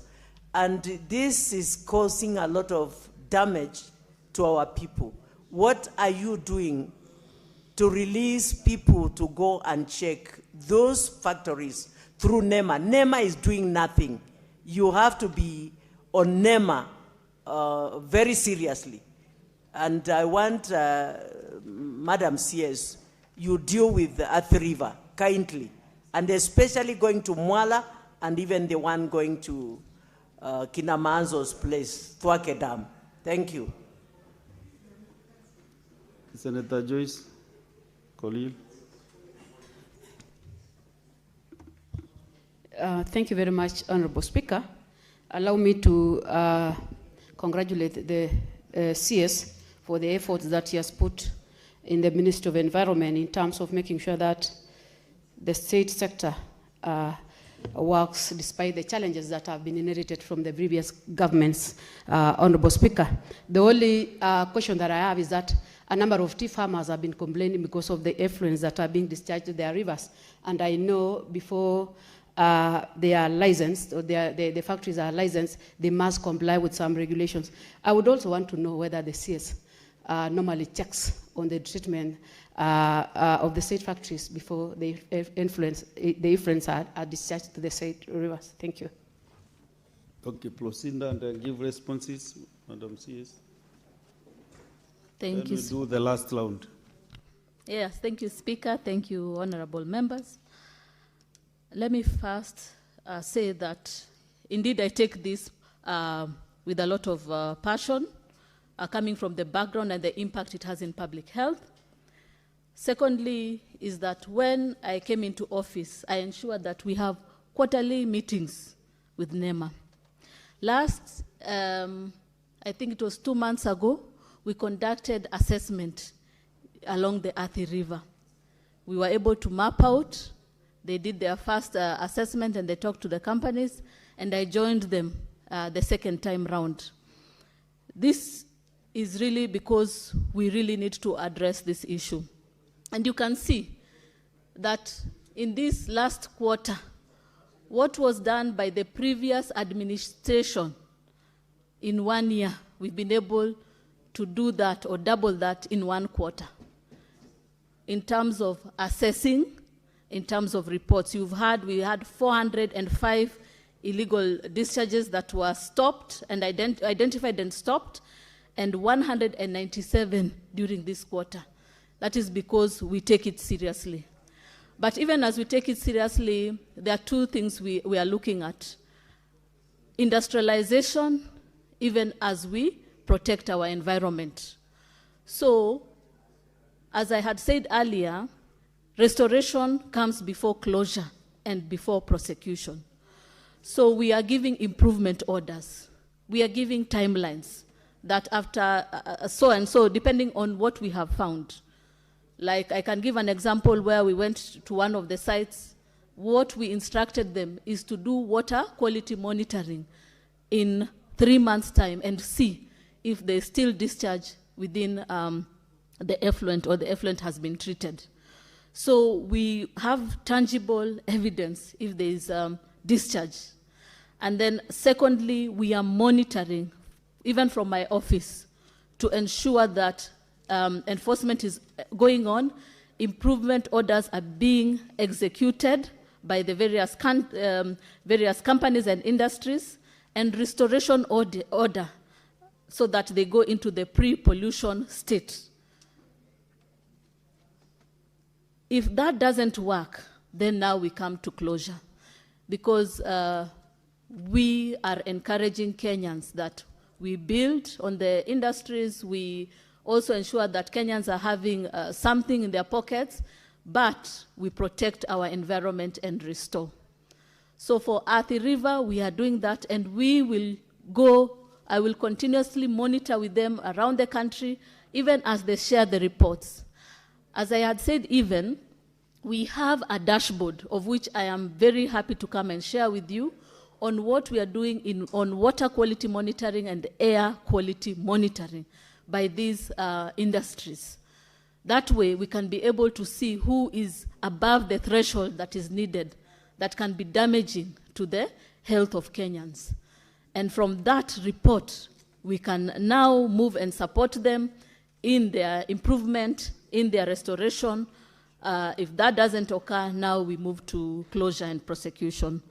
So we have taken it up seriously, and we'll be able to share even detailed reports that will be shared in our website to show Kenyans that water quality, air quality monitoring reports must be doubled every quarter so that the impact is felt, and we are restoring our environment even as we look at industrialization.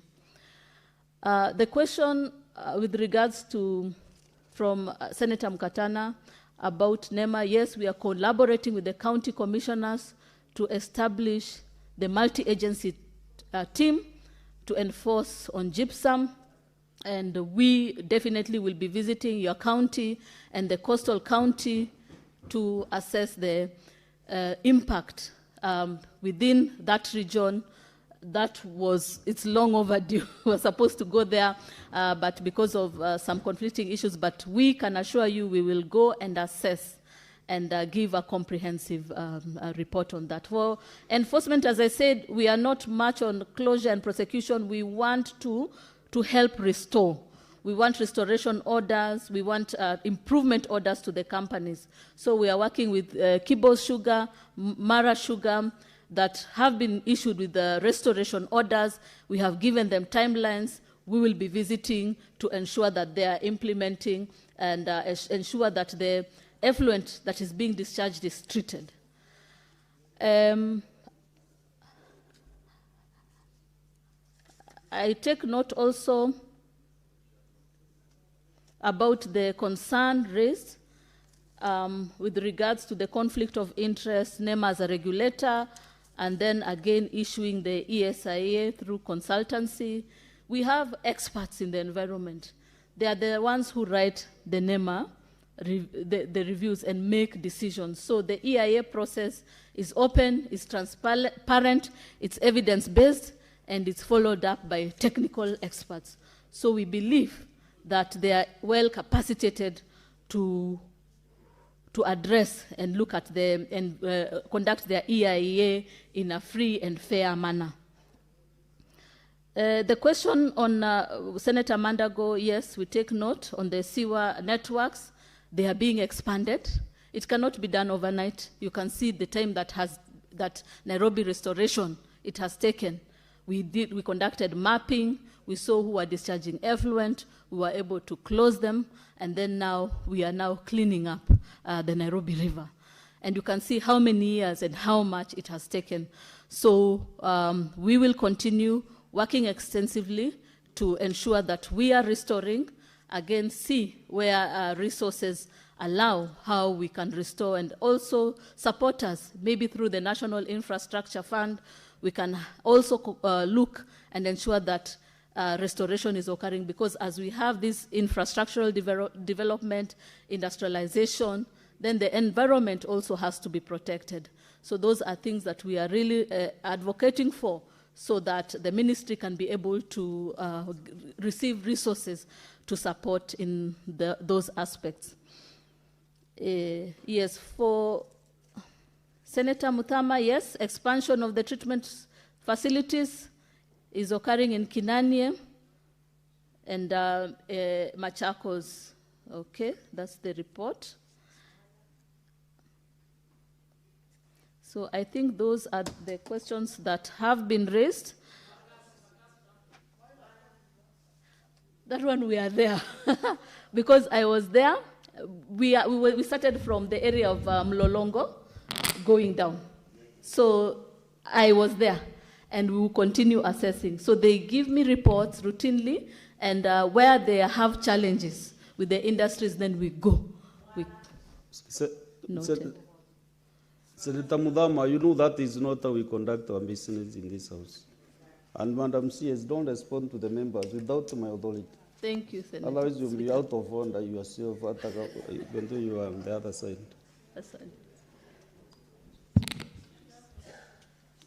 Which questions have not been responded to? Senator, you know, she has addressed her deliver. Because that your question and the question, Madama, is the same about our river pollution. She has addressed that. The issue is the sugar factories, the effluent being discharged to the rivers by the sugar factories, and the tea factories in Bomet and Kericho. Yours has been answered too. You didn't reason about the experts. She has addressed that matter.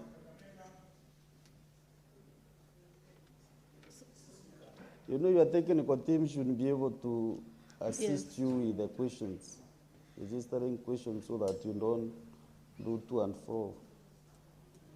It's just at the river, Kakamega, Bomet, Kericho, the tea factories, and the sugar factories, the discharge of effluent into the rivers. Yes, so all of them have been mapped, and I have talked to my technical team. Restoration orders have been given. So we'll be able to highlight those ones which are highly discharging effluent, and we will visit the sites. I can assure you I will visit them personally, but the team has been deployed to conduct assessment and support. They have given restoration orders. They have given them an implementation timeline. They will go back to review to ensure that they are adhering and the treated effluent is what is being discharged. If there are challenges, then now we will move to closure. So we have mapped out, and we will be able to share that even in our dashboard on what we are doing in terms of monitoring, where we have visited. Yes, thank you.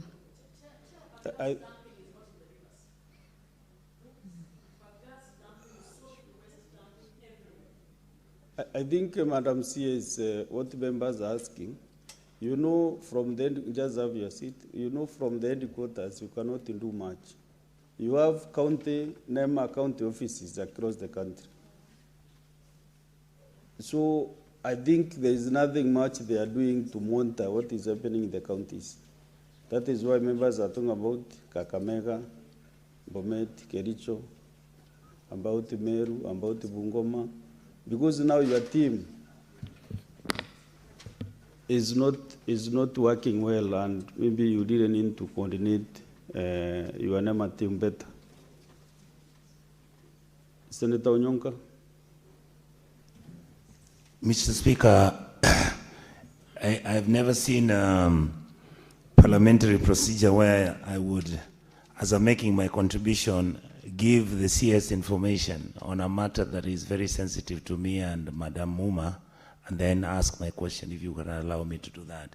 The information I wanted to give her is that if she was to go to the Kenya Sugar Board and look at the reports which have been written for the last 40 years on what was supposed to happen to Bagasse, Mr. Speaker, her Minister for Industry would be very happy, because Bagasse was meant from the sugar factories so that it can be consolidated and made into block boards. But when the sugar factory started, all the economic activities collapsed. So I would like to suggest to the Minister that she can actually check with our Ministry of Industry and look at the Kenya Sugar Board. They will tell her what Bagasse was meant to do. And that's why we have so much of it polluting, and yet it can be converted into block boards and timber materials which can be used for construction.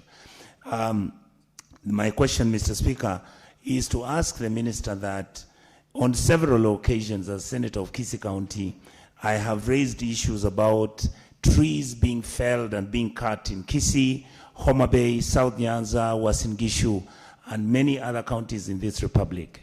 I would like, Mr. Speaker, to ask her whether she's aware that there was an environmental assessment study which was done, and whether there was this information that was gathered that would make sure, because previously, Mr. Speaker, when trees were cut anywhere, whether you look at Kinungi, you go to Elgon, the trees were always cut, but there was always transplanting. But you see what has happened, Mr. Speaker, is that all these areas, if you go to a place called Ringa, there's a place in Kisi called Muata, the trees have been cut and there is no replanting of these trees. I don't know whether the minister is aware what the implication of this would be. Thank you, Mr. Speaker. Senator Okwabubi. Thank you, Mr. Speaker, for the opportunity. I'd like to appreciate the CS for the introspective responses. However, I would like to pose a question to the CS and her technical team. If she has got any strategies of visiting Bungoma County and other counties to look into their CIDPs and climate action plans. I'm asking this with reference to Bungoma County to look at the River Nzoia pollution that has got very heavy pollution, industrial discharge, that makes its environs like Webuye being inhabitable, and even the water not good enough to be used for domestic purposes.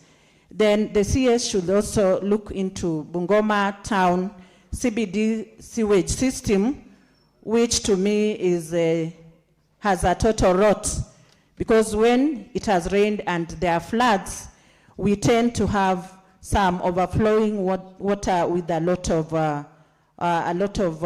litter all over. There is a lot of stench, and also to visit and check on the dump sites and other municipal sites. For instance, we have a dump site in Bumula called the Lumoru dump site. So you need to look at that and look at the waste leaching into our rivers. Finally, I want you to look at the massive deforestation in Mount Elgon that has left a lot of springs, dams, rivers. Senator Okwabubi, you will ask only one question. Thank you, Mr. Speaker. Well and guided. I think you deal for Bungoma. Asante sana. Thank you, Mr. Speaker. Senator Mwaruma. Yeah, thank you, Mr. Speaker, for the opportunity to ask my supplementary question. My question is on the regulation on trade of carbon credit. In 2023, we passed the Climate Change Amendment Bill of 2016, and the main objective was to regulate and have a revenue sharing basis for the proceeds of sale of carbon credit. You know, most of the carbon credit is sold in a ward called Kasigau in Taita Taveta. Now, we left the basis to regulations. What I would be wanting to know from the CS is how far the regulations or the CS has gone into formulating the regulations to give a way or a basis for revenue sharing on proceeds of carbon credit trade. Thank you, Mr. Speaker. Senator Kajwang. Mr. Speaker, my question to the CS is with regards to pollution in Lake Victoria as a result of cagefish farming. Mr. Speaker, the ministry through NEMA is involved in licensing of cagefish farmers in Lake Victoria. NEMA issues an environmental and social impact assessment,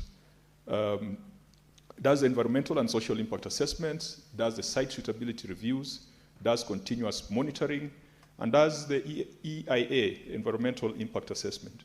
Despite that technical involvement of NEMA, Mr. Speaker, cagefish farming in Lake Victoria has contributed to an increase in pollution. It is visible, you can see it, you can smell it. Areas where some cages are, the lake is turning green. The lake is becoming a bit stinky. Mr. Speaker, despite the technical involvement of the ministry, you are still having conflict with local communities between the cagefish farmers and the indigenous communities. And Mr. Speaker, a few years ago, some lives were lost in Sindo. You are still having blockage of traditional fishing sites and trading routes, Mr. Speaker. Ngode, an island on Lake Victoria, there are some fishing sites that have been blocked as a result of cagefish farming. We are still having disruption of tourism facilities, where you find cages have been placed right opposite beautiful hotels, and yet the ministry was involved in site suitability assessment. Mr. Speaker, you're still having pollution, as I've said. Can the Cabinet Secretary commit to this House that she will bring a report or she will undertake an impact assessment on pollution in Lake Victoria and take proactive measures to ensure that cagefish farming does not become another environmental disaster and that we do not prioritize the economic benefits, the tariffs and licenses that they are collecting over our environment? Thank you, Mr. Speaker. Senator Abbas. Thank you, Honourable Speaker. Honourable Speaker, I want to ask the Minister that in northern Kenya, especially in Garissa and part of Wajir, is hosting a very large number of refugees for many years. And there has been a lot of deforestation as it's taken place. And the organization responsible for refugees, the UNHCR, is not doing much of interventions. In the past, they used to have some cooking gases and these things. But of course, at the rate at which we are the trees are being cleared as a cooking energy, a source of energy, is actually causing a desertification in that area. I'm asking the Minister whether there's any plan in those areas to do afforestation or at least look for as an alternative source of energy for the refugees, because the refugees are just increasing by number, and there's a lot of deforestation taking place. So, what is the plan from the ministry and UNHCR to stop any more cutting of trees in those areas? Thank you. Senator Lecter Julius. Thank you very much, Mr. Speaker. My question goes to the Minister for Environment. She has teams in counties, which includes West Pokot. But for some reason, her NEMA team is compromised totally. Like there is mining going on in Laminyeusi in West Pokot and Kambikaraya and Takwel and many other places. Now her team does not effectively make sure that the washing of trucks do not take soil taken out of the mining area and clear it or clean it in the rivers. There is river Muruny is terribly polluted, and even Takwel is just terrible. So what can she do, or how can she effect or make her team in counties effective? Because they are just totally compromised. In fact, they are getting a lot of money exchange so that they are not doing their work effectively. Thank you. Senator Seki. Thank you very much, Honorable Speaker.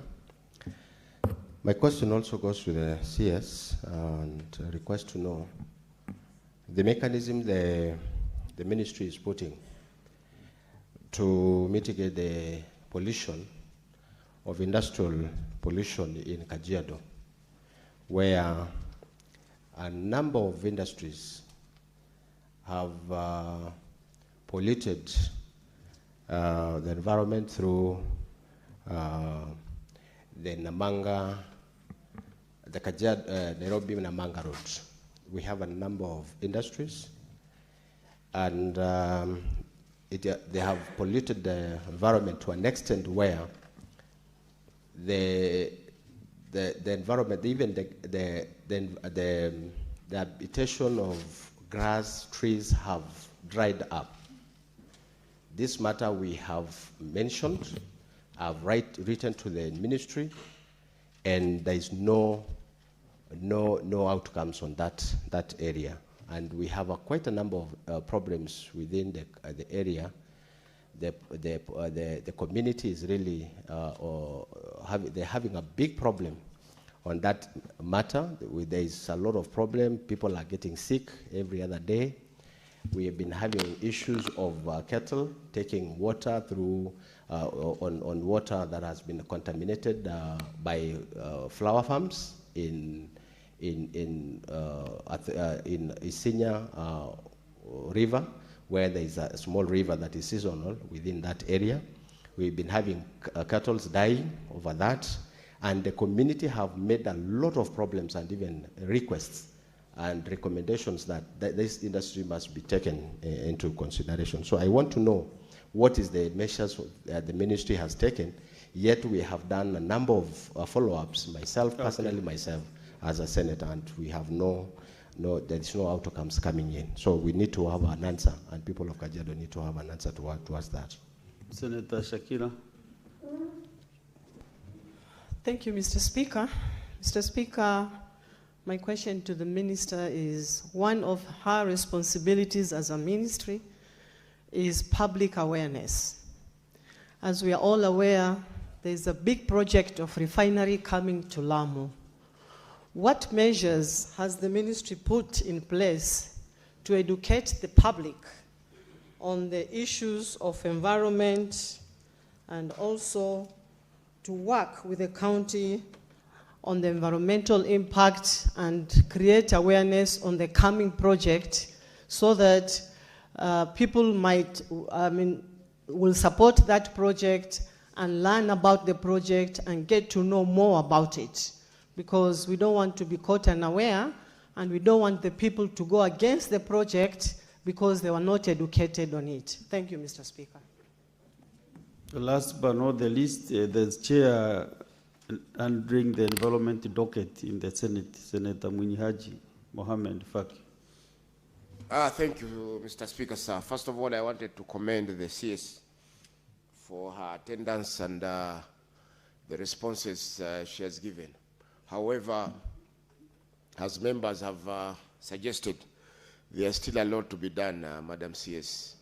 And some of the issues that have been raised are quite substantive. I wanted to comment, Mr. Speaker, so I wanted to comment on the issue of conversion of the school kitchens to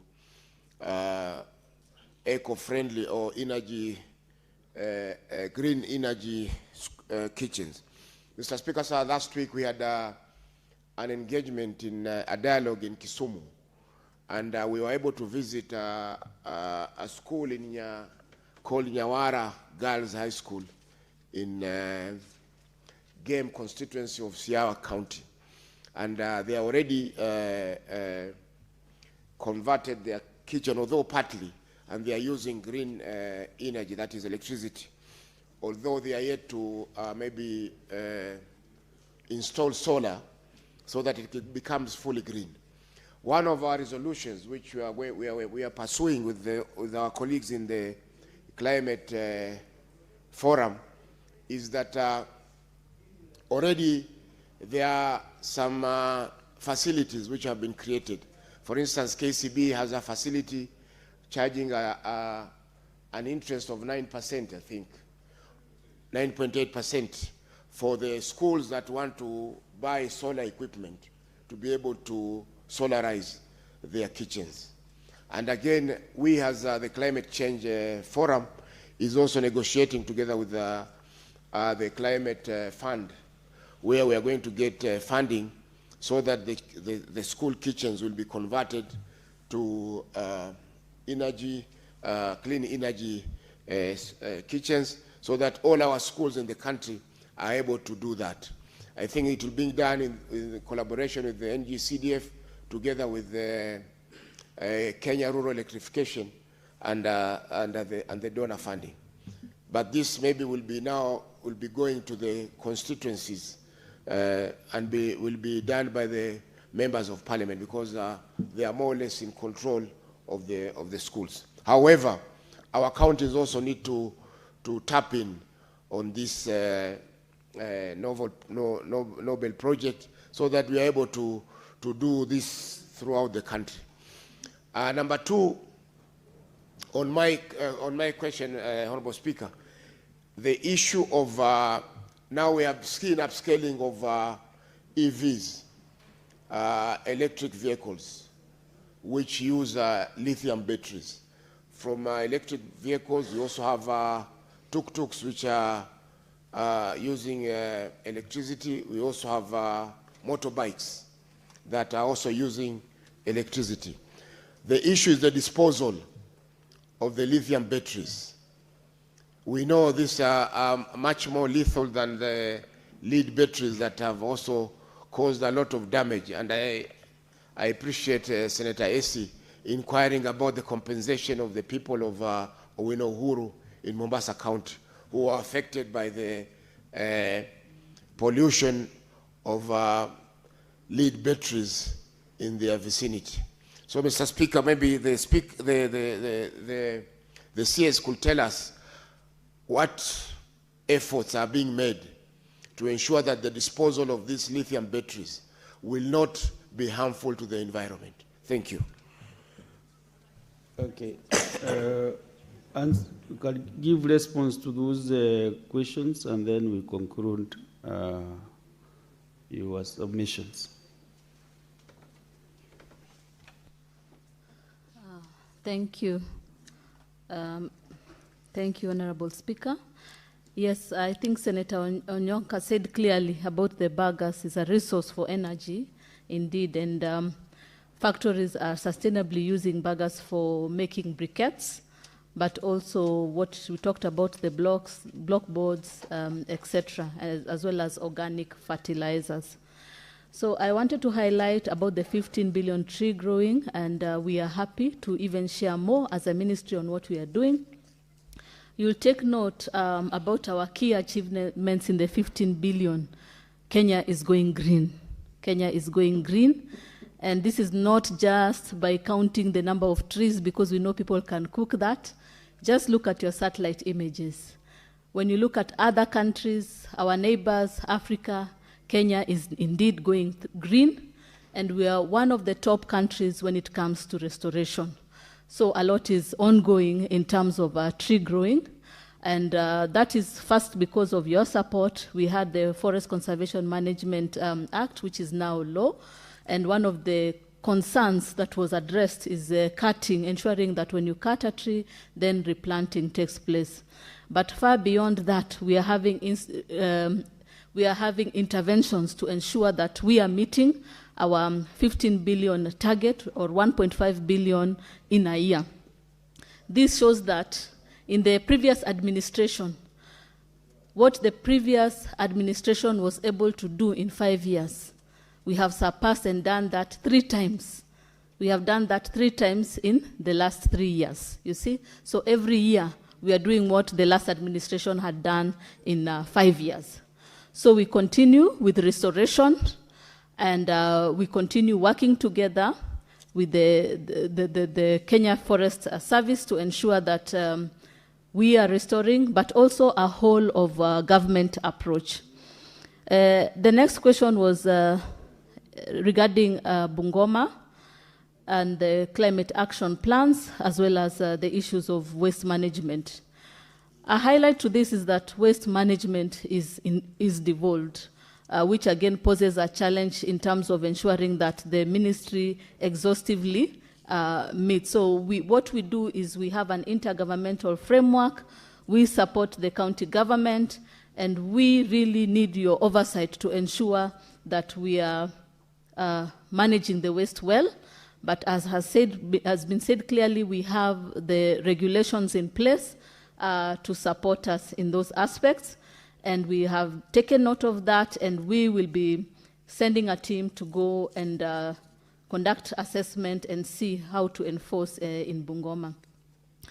So for Mount Elgon, yes, we take note of the deforestation that has occurred, and definitely we are working on that. We'll be launching one of the plans on restoration of Mount Elgon, because it is not only a transboundary ecosystem.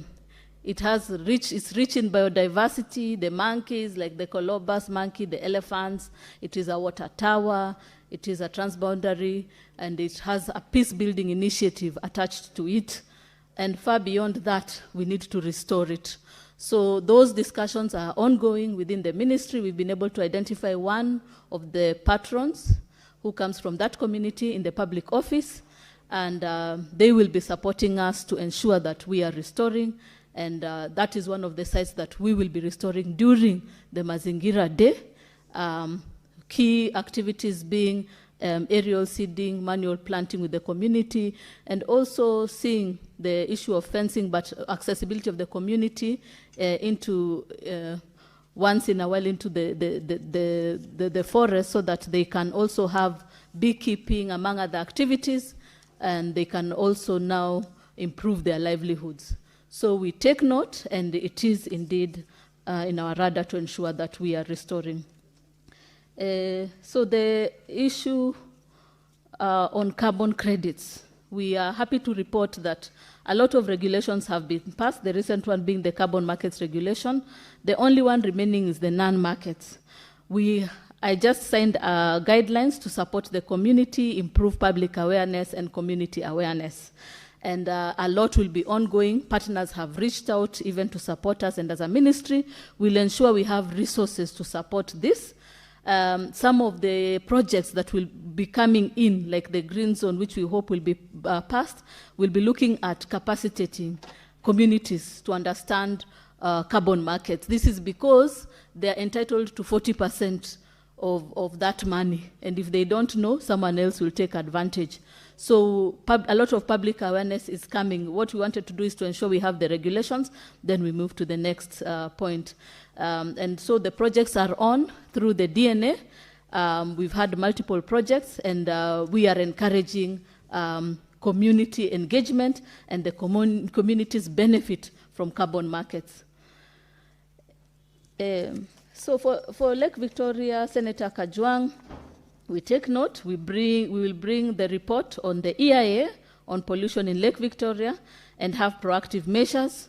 We have really been looking at how we can support even through the various agencies like Lake Victoria Basin, among others. As a ministry, we have been able to receive some resources which we will be able to support.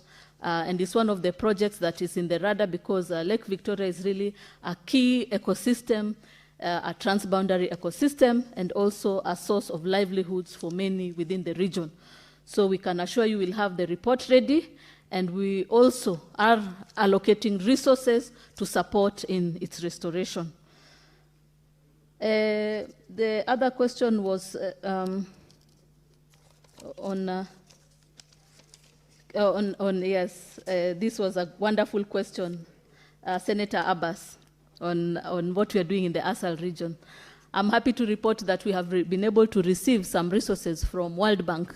It's called the KEWASIP project. And the Asal region will really benefit from this. So we are looking at restoration, we are looking at improving livelihoods, and also other environmental conservation initiatives. So you will see us a lot, and I hope you'll be there also present to support us, even as we restore the Asal regions in Kenya. For electric vehicles, yes, Senator Faki, lithium is indeed a toxic substance that is not good for our people and not good for our environment. And we are happy to report from the EPR, when you look at the EPR, hazardous waste has been looked into. We are working with the PROs, and we said for hazardous waste, it will be for any waste picker who identifies the hazardous waste, they'll be paid 20 shillings per kilogram. So we are encouraging and incentivizing waste pickers and Kenyans to bring these hazardous waste, like the lithium products, and then we can manage within the community. So we'll create awareness and use the EPR, but also we have the regulations, definitely, including the chemicals regulation. Also the safe disposal has been addressed within the guidelines of the ministry. Yes, and the question of public participation, yes, we have adequately engaged on public participation, and thank you so much for highlighting what has been done in the clean cooking space. However, we still request for more time to consolidate everything because it's a multi-agency implementation strategy led by the Ministry of Energy. So I think we have been able to answer all the questions, and for Kajiado,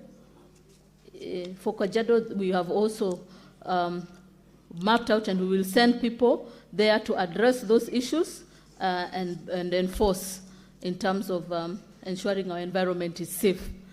The refinery, yes, we take note of that, and we'll be working. You know, the lead ministry is the Ministry of Energy, but NEMA will work with them to ensure that we are creating public awareness. Definitely EIA must be done, and also ensure that implementation is seamless, even as we look at a safe, healthy, and clean environment, so that our people are not affected. Thank you. So that was the head of the session with the CS. Thank you, Madam CS, for creating time to appear before the Senate. The commitments that you have made, make sure that you furnish the office of the clerk with the information that you have committed to do. So thank you very much, and continue. You see, environment as a challenge, so continue. The issue is the inspections and how you are able to make sure that whatever is happening is monitored in the industry, and also, you know, the counties, how also you work with the counties, especially in solid waste management. You, the national government, will come up with clear policies, because the whole country is polluted. There is no county which is clean. Even though this is a devolved function, how can the national government intervene to ensure that there is no pollution in the counties? So thank you very much. I hope you have captured all the issues that members have raised. Okay. So clerk, next order.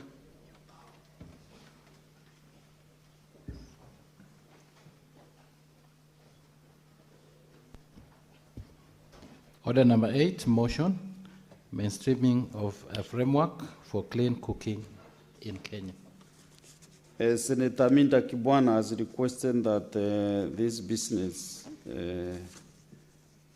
be rescheduled to another day. Next order. Order number 9, motion, provision of the IFMIS reports for county governments to the Senate. Senator Andrew Mtata Okoiti, are you ready to move your motion? Please go ahead.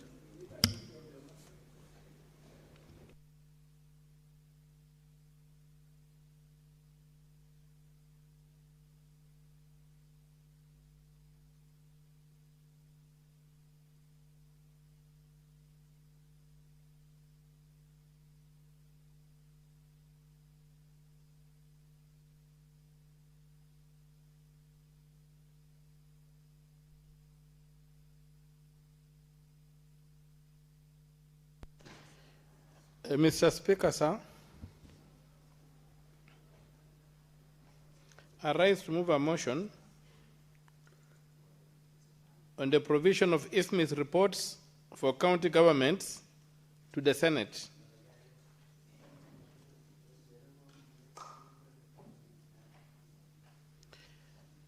That, aware that Article 96 of the Constitution provides that the Senate represents the counties and serves to protect their interests, determines the allocation of national revenue among counties as provided in Article 217, and exercises oversight over national revenue allocated to the county governments.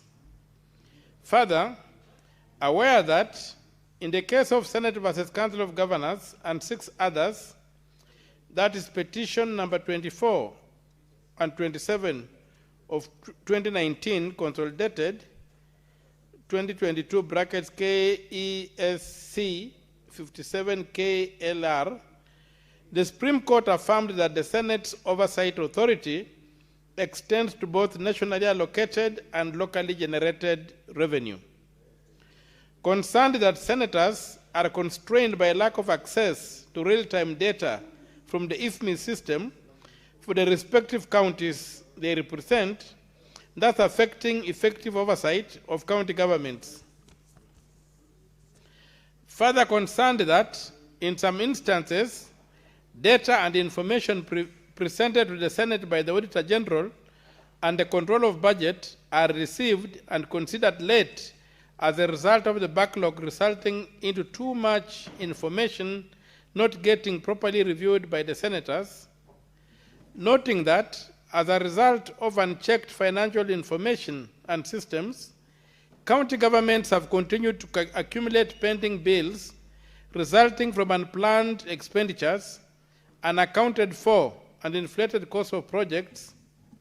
Now, therefore, the Senate resolves that the Cabinet Secretary in charge of the National Treasury shall on a monthly basis forward to the Clerk of the Senate all IFMI's transactions and reports for each county government for onward transmission to the respective senator for information on accountability and transparency in order to strengthen their constitutional oversight and promote good governance in the management of public finances. Mr. Speaker, sir, this motion is intended to cure a very, very important problem on the ground, whereby you have a budget that is passed by the county assembly, signed into law by the governor, and then implemented by the governor. And then at that point, everybody goes blind. Only the governor and these people know what is happening. Payments are effected, contracts are done, payments are made, but you don't know what has been paid for. Nobody knows what has been paid for. If you go to the control of budget, the control of budget tells you they do not even have read-only access to the IFMI's payments. The IFMI's payments have become extremely opaque, and a lot of mischief then takes place, Mr. Speaker. You have got the questions of procurements being voided, and procurements which have not been approved through the system being carried out and paid for, and the genuine procurements remain unpaid, and they graduate what we are being called pending bills. Ideally, Mr. Speaker, a senator of a county, representing a county, should be able to look at the financial transactions of that county in almost real time to know which projects are being paid for. And once you know that a project A has been paid for, you can go ahead and look out in the budget and say, okay, what's the status of this?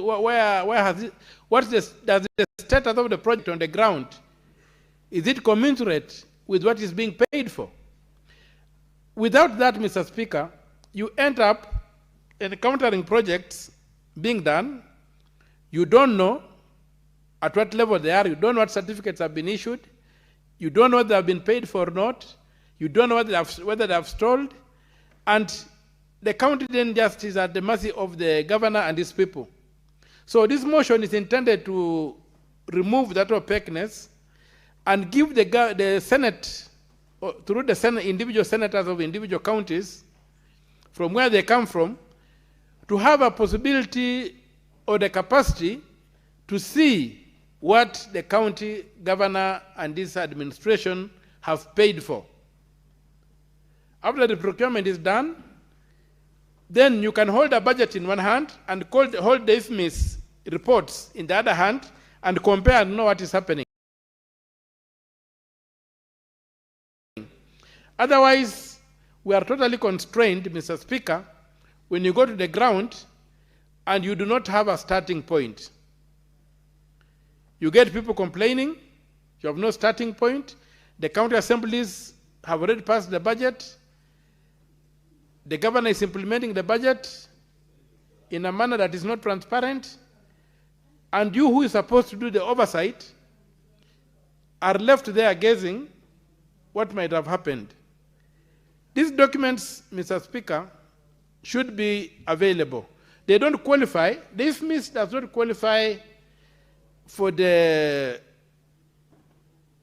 documents which are not supposed to be disclosed under the Access to Information Act.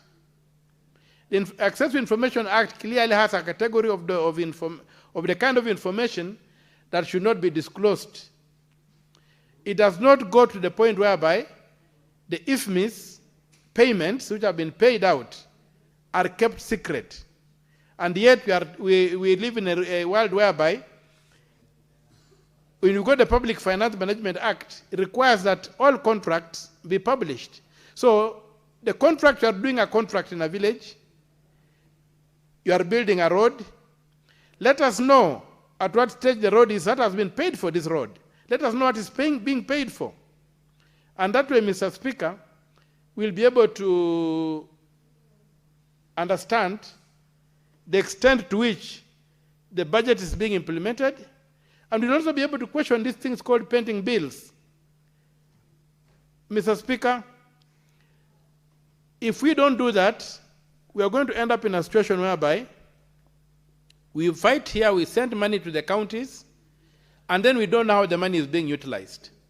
We have a responsibility to follow that money, to look at how it is being used, and not to do it in a manner that you are depending on hearsay, that somebody is telling you, do you know this has happened, do you know that has happened? Then you end up sometimes not being able to perform effectively, but we shall be able to do a scientific oversight of the governors. We'll be able to say, this item has been paid for. Where on the ground is it? This item was budgeted for so much. How come it has been split and paid several times? This procurement was approved. Why was it voided in the system? And if it was voided, where is the money? If senators can have that capacity to have these reports in the manner requested in the motion, we'll be able to check the utilization of funds in the counties. Otherwise, we are left running around not knowing what has happened. Even if you go to a project, Mr. Speaker, on the ground, and you find that the project has not been completed, you have got no capacity to tell whether that project has been paid for or not, what the problem is. But if we had access to the IFMIS records, the vote books and what have you, it will be very easy for us to get there and say that this particular item has been paid for, but has not been delivered. So the importance of having access to the payments that have been made by the county government to third parties is extremely important. It cannot be overstated. It speaks for itself, and especially for us who have got the obligation at the end of the day to tell the electorate, those who elected us, what the governor is doing in the county. This one is a motion that we should make sure is passed, and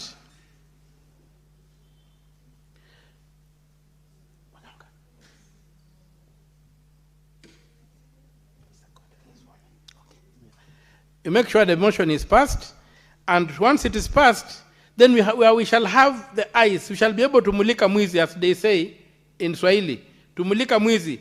That mulika mwizi solution is the only thing that is going to save our counties from expenditure that is not explained, from theft of public funds, from procurement, from financing projects that have not been approved in the budget, and that will help us arrest the waste and abuse of public resources.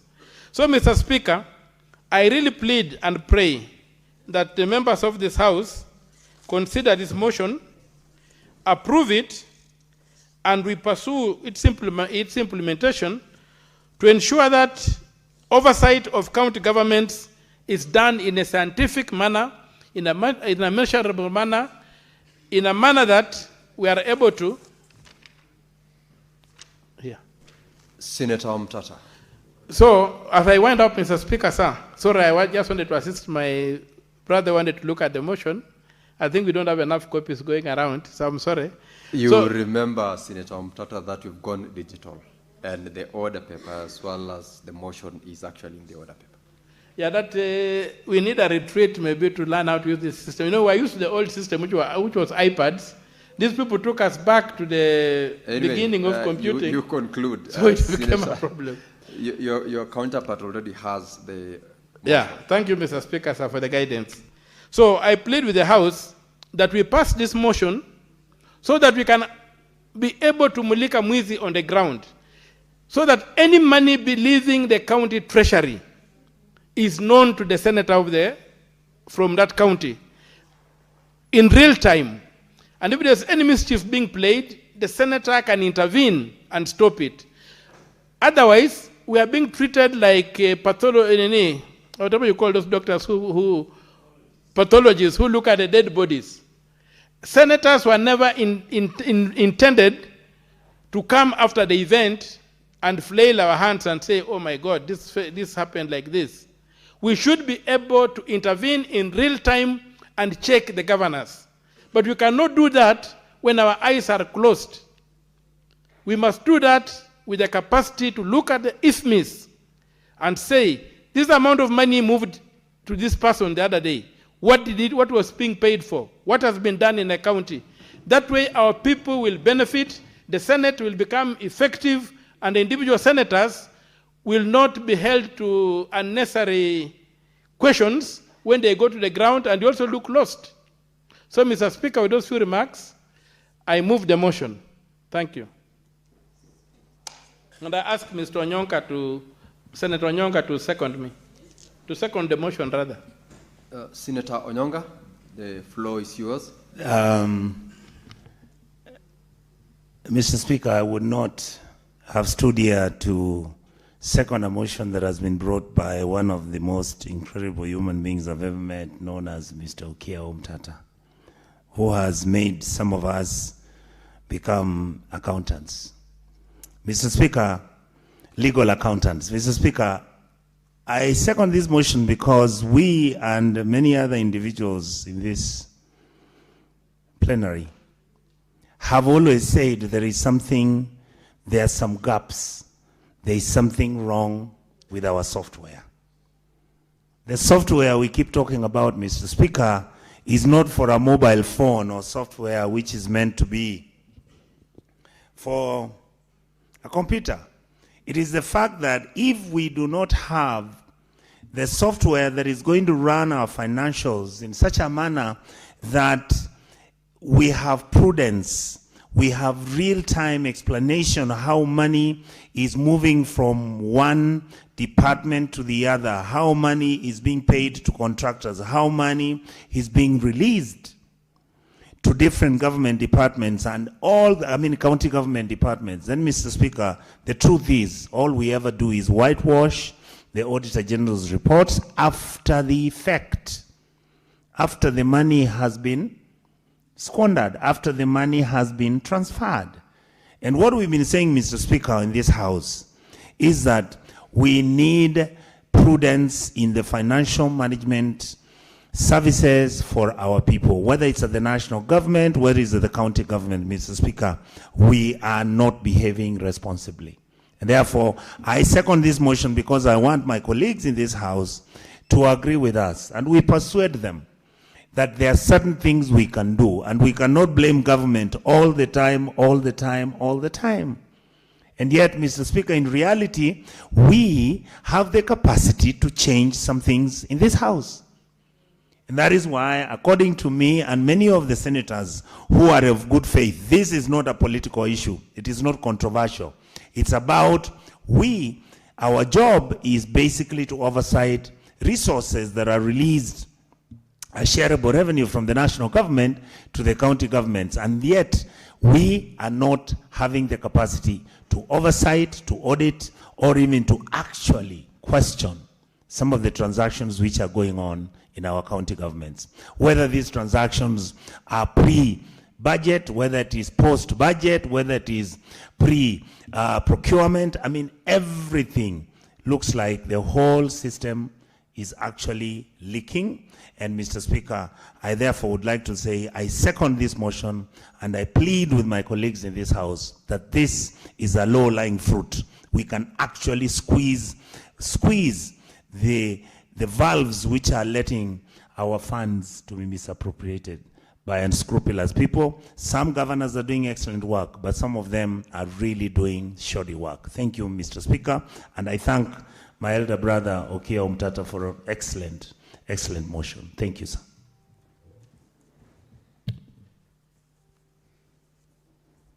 Now, honorable senators, I proceed to propose the question that, aware that Article 96 of the Constitution provides that the Senate represents the counties and serves to protect their interests, determines the allocation of national revenue among counties as provided in Article 217, and exercises oversight over national revenue allocated to county governments. Further, aware that in the case of Senate versus the Council of Governors and 6 others, petition number 24 and 27 of 2019 consolidated in 2022 KESC 57 KLR, the Supreme Court affirmed that the Senate's oversight authority extends to both nationally allocated and locally generated revenue. Concern that senators are constrained by lack of access to real-time data from the IFMIS system for the respective counties they represent, thus affecting effective oversight of county governments. Further, concerned that in some instances, data and information presented to the Senate by the Auditor General and the Controller of Budget are received and considered late as a result of the backlog, resulting into much information not getting properly reviewed by senators. Noting that as a result of unchecked financial information and systems, county governments have continued to accumulate pending bills resulting from unplanned expenditures, unaccounted for, and inflated cost of projects. Now, therefore, the Senate resolves that the Cabinet Secretary in charge of the National Treasury shall on a monthly basis forward to the Clerk of the Senate all IFMIS transactions and reports for each county government for onward transmission to the respective senator for information on accountability and transparency in order to strengthen their constitutional oversight and promote good governance in the management of public finances. Honorable Senators, the motion is now available for your contributions, and I will invite Senator Monteti is not in the House, Senator Manzo to proceed. Thank you. Thank you, Mr. Speaker, for giving me an opportunity to contribute to this very important motion. Mr. Speaker, this had first come in as a request for statement, and I'm happy now it's become a motion. And the way this motion is framed is definitive. It's not like how motions are framed in Parliament. Previously, Mr. Speaker, motions used to be, drafted to say, we urge, the CS in case of Treasury. But this one is mandatory. That now that the CS of Treasury is using IFMIS in the procurement and in the transactions for every county, then it is easy. If this information is forwarded to the clerk of the Senate, and eventually the clerk now forwards each individual county's operations and transactions on IFMIS and on record to respective senator. Mr. Speaker, when we do oversight, a lot of Kenyans are not aware of exactly what senators do. Mr. Speaker, we do our oversight on audited accounts And when we invite a governor to come to the Senate, the auditor general is present, the one who audited that particular county in the regions, and also the counties have internal auditors. And then, most important, the controller of budget is there. Recently I saw the controller of budget saying what counties have done low absorption of resources, but did not show up in the Senate to come and explain these utterances in the press, which sometimes give the wrong impression to the communities and to the counties we represent. And I'm looking forward to when the controller of budget is in the House, that she can explain this low absorption of funds and why. Because a lot of times the government announces that monies to the counties have been released. And then it takes another 3-4 months. And you know the financial cycle is within a year. So by the time procurement is done, you find that monies in that county have not yet been absorbed. We want monies in counties to be absorbed 100%. We don't want any coin to remain with the central bank or to remain unused, because the counties need roads. The roads are in pathetic situations. Counties need water supply. Counties need environmental management. Counties need medication in the hospitals. Counties need medical equipments like scanners, operational, because every other time you have a phone call from a resident of the county say that we have gone to the level 5 hospital, the scanners are not working, and have been sent to a private enterprise whereby I need 20,000 for treatment. And you see, as an individual senator, you are forced to assist this particular person. While these machines, which most of them are managed by the national government, and I like the way this motion is drafted, that we oversight the national government and the county government funds, and more important, when national government is doing a county function, Mr. Speaker.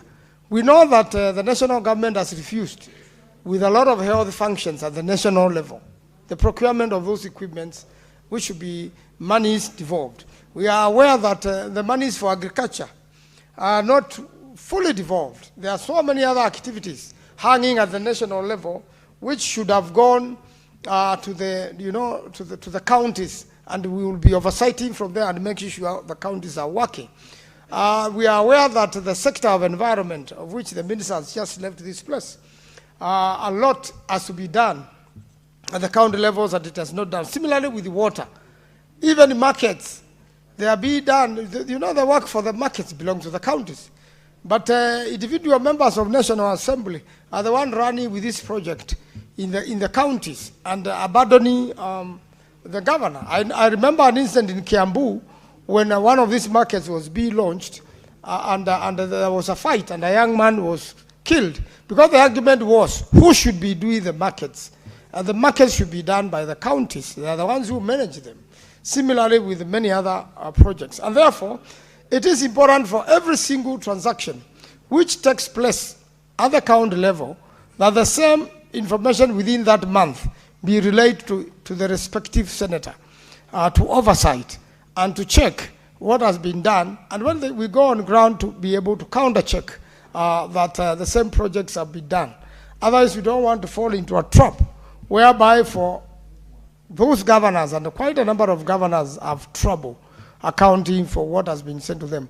And quite a number of other governors have appeared before the Senate and have accounted for every coin.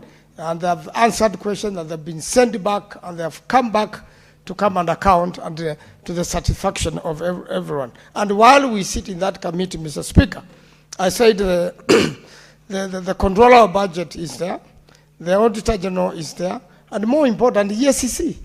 So that if EACC picks a certain thing going wrong in a certain county, they can be able to investigate and go forward. But I don't think that is sufficient. Even when those three sit there with us to help us oversight, there is a lot of compromising and compromises going on. You find that an investigation is never concluded, like the one of Kafwana, you know, the headquarters of the Rakanidi County, has been delayed by investigations from EACC, which never complete. And therefore, the moment we've got the IFMIS transactions with us, then it is easier now, even to follow up with EACC, to follow up with the governor, to follow up with the county, and make sure that there is effective oversight to the county. A lot of citizens have misunderstood us to mean that, Mr. Speaker, that we go and do the primary oversight, which is the work of a county assembly member. It is wrong, really. Oversight is not going and abusing the governor in a public rally. I cannot go to vet a CEC in the county, and I should not be expected to do that. That's the work of the local assembly, and the county assembly should be able to do that, and many other things they should be able to ask and question the county government. They have powers to summon the CECs, and we have handled several impeachment motions here. If a governor is not performing and has breached the constitution and has done a few things the county assemblies are not happy with, they impeach, and then they bring to this chamber to confirm whether the impeachment was properly done or not. And if so, we go on, try the governor, and render a verdict. So, Mr. Speaker, while supporting this motion, I think it is important we need to come out strong, guns blazing in oversight, so that the counties will represent, know that we have fully done our job and we have fully accomplished and made sure that everything has been done in accordance with the law and the constitution. And that's why this motion is important. So that, Mr. Speaker, for every month, I should be able to go to the clerk, or the clerk should be able to forward to my office, and I can monitor and assess every single transaction the county government has conducted and what it was for and whether that particular job was properly done. I thank you, Mr. Speaker. I support. Senator Abbas. Thank you, Honorable Speaker. Honorable Speaker, I wish also to contribute on this motion. Actually, this is a very, very important motion. As we enter the first phase of since devolution started, there has been a lot of problems in the counties in terms of financial management. And as the House that has honors to oversight the counties, we were unable to track county financial management and county use of resources as a result of, opaqueness in the whole process. Most of the counties don't even cooperate with the senators to at least know what is taking place in that county. According to the IFMIS, or the Integrated Financial Management Systems, actually this is a very, very important system that needs to be tracking whatever financial management issues are taking place in the government, both the national government and the county government. Honorable Speaker, we have something called in the counties, if you look at the article, I think the 201 of the 2012, the project management, the BVM, the project, public finance management. There is something called Project Management Committee. This committee actually is supposed to be formed by every county. That this committee is actually has a responsibility to be involved in all plannings and commitments that are made, and they have a responsibility to see what kind of project is done within the counties. This actually engages the public, representatives, women, youth, leaders like the senators are supposed to be members of these committees. Of this committee of the project management.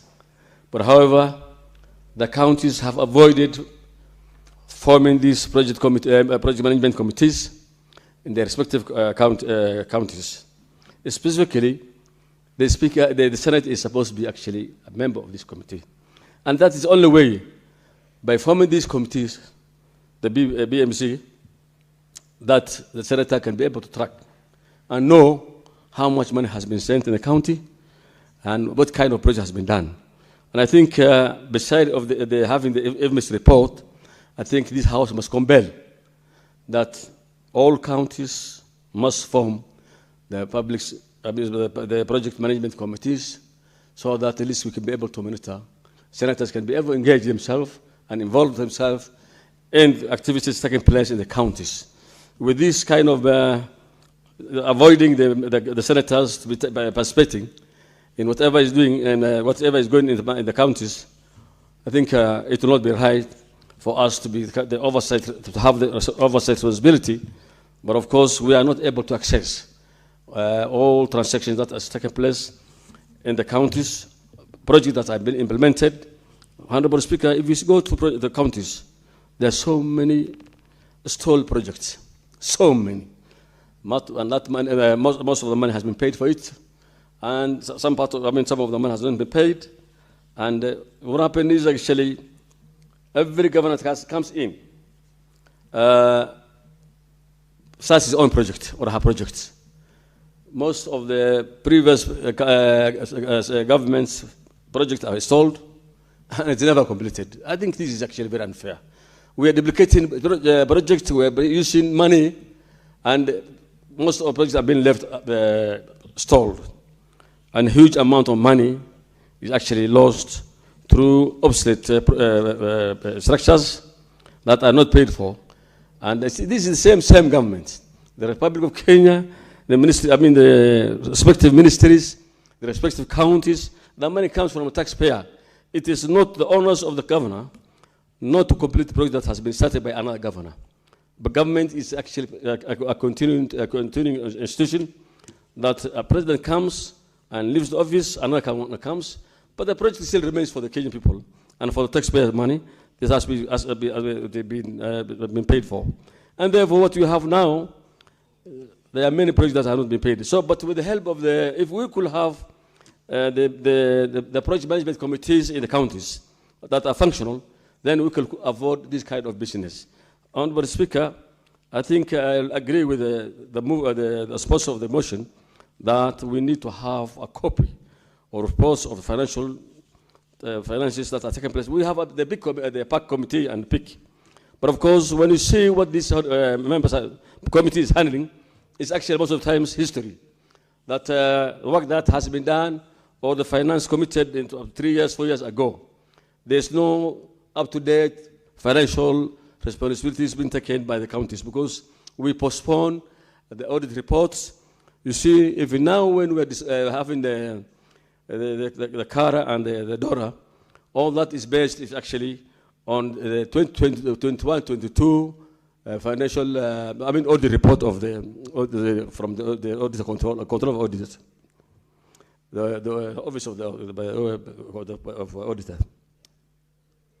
So, if we have the information reports from the COB or from Treasury, this House will be able to manage that money that is being used, and we can be able to stop abuse of money and stall projects and this kind of businesses. Honorable Speaker, we need to have the information report as requested by the sponsor of this motion, and we need to form the project management committees so that the senators and the public representatives, including youth and women, that we can be able to know what kind of project has been done, where it has been done, how much money has been spent, and therefore we'll be able to at least hold responsible the various governors who believe that the county is their private businesses. And therefore, with those few remarks, I beg to support the motion. Senator Catherine Muma. Thank you, Honorable Speaker, for an opportunity to contribute to this motion. And I would like to congratulate Senator Omtata for bringing this issue. I think oversight is best done when everything is laid bare into the detail in order for us to be able to see what's happening. And As I support, I'm rising to just request that the motion be passed with an amendment for this reason.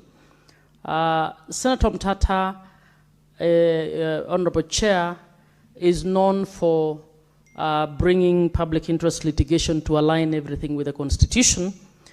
But the last paragraph of his motion, in my view, focuses on the individual senator. In fact, he uses the word senator, and it may be interpreted that the Senate is made of 47 elected senators. As you are all aware, the oversight role of the Senate is provided for in Article 96. It's a collective role, and read together with Article 98, the oversight is to the Senate. So to request that the CS will be forwarding these reports to the individual senator, in my view, is a failure to recognize how the oversight role is done within the Senate. So I would request, Honorable Chair, that as the motion is passed, which it should, we should not allow it to pass with that tweak that is unconstitutional. The Senate oversight teams is largely currently done by the committees.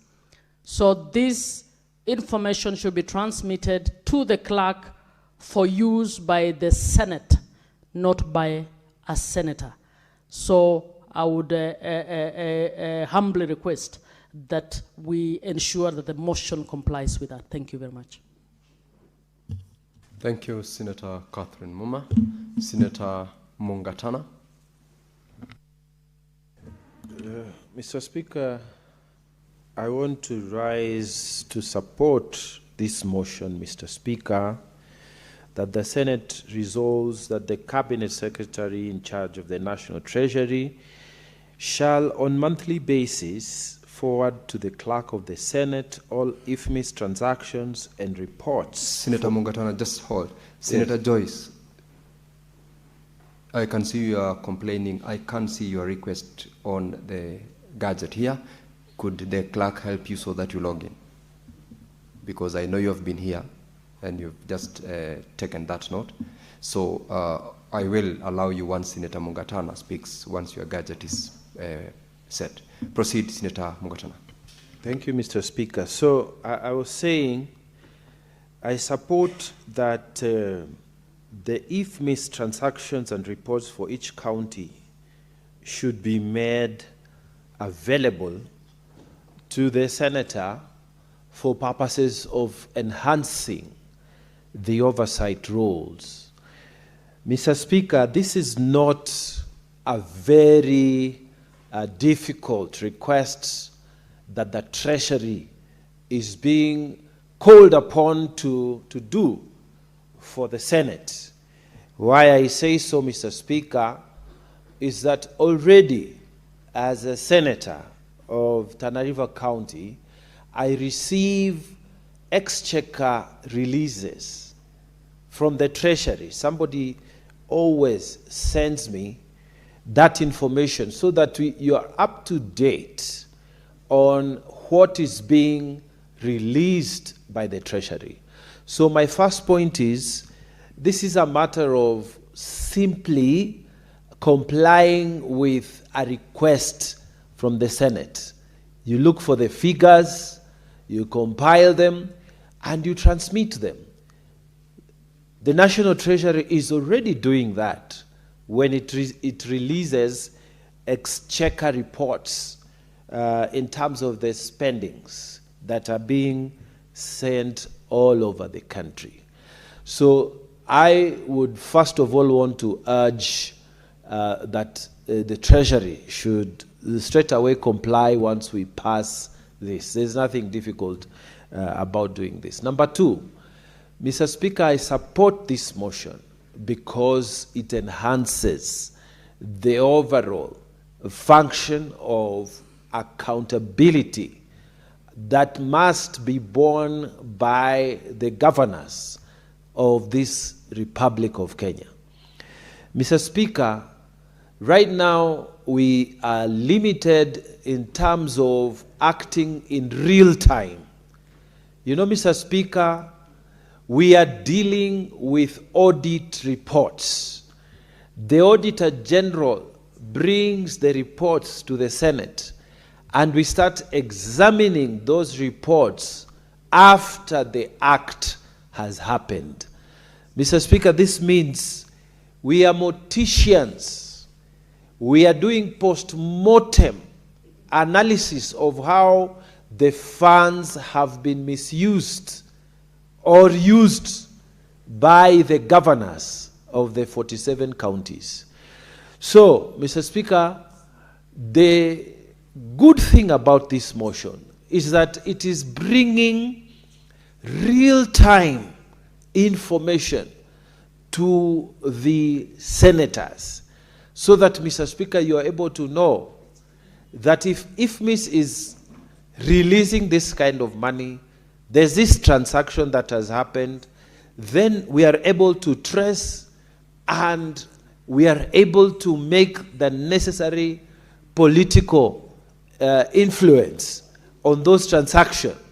And even, Mr. Speaker, we are able in real time to raise the issues so that, Mr. Speaker, we are able to prevent the happening of corruption.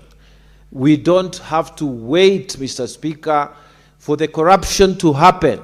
Then we come to do a postmortem in the Senate. So, Mr. Speaker, I think this is a beautiful development of management of our funds.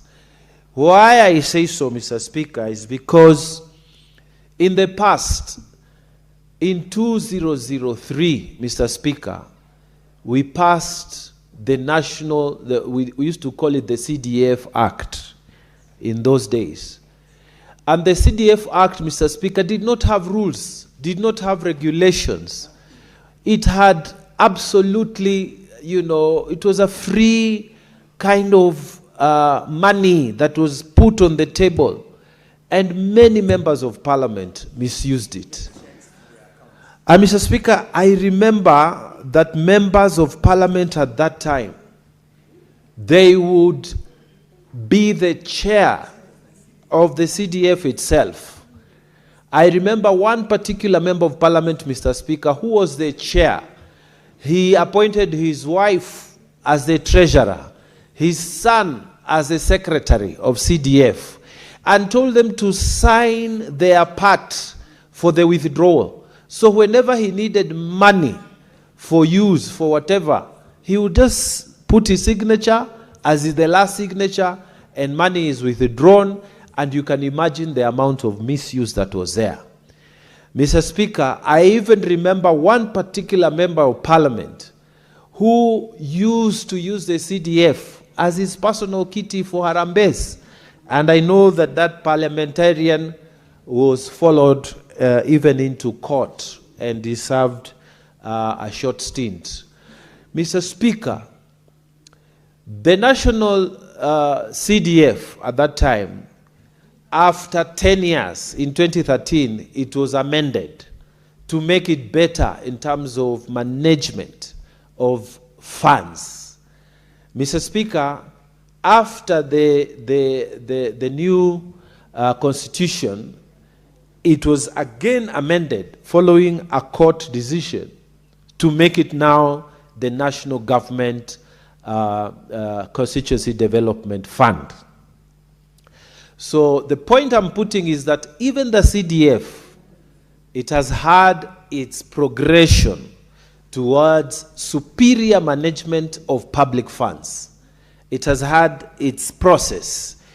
Mr. Speaker, what we are saying with this improvement in the IFMIS system, we are saying where it is, it's not good enough. It's not a good tool for us to use to track the information of the transactions that are being done at the county level.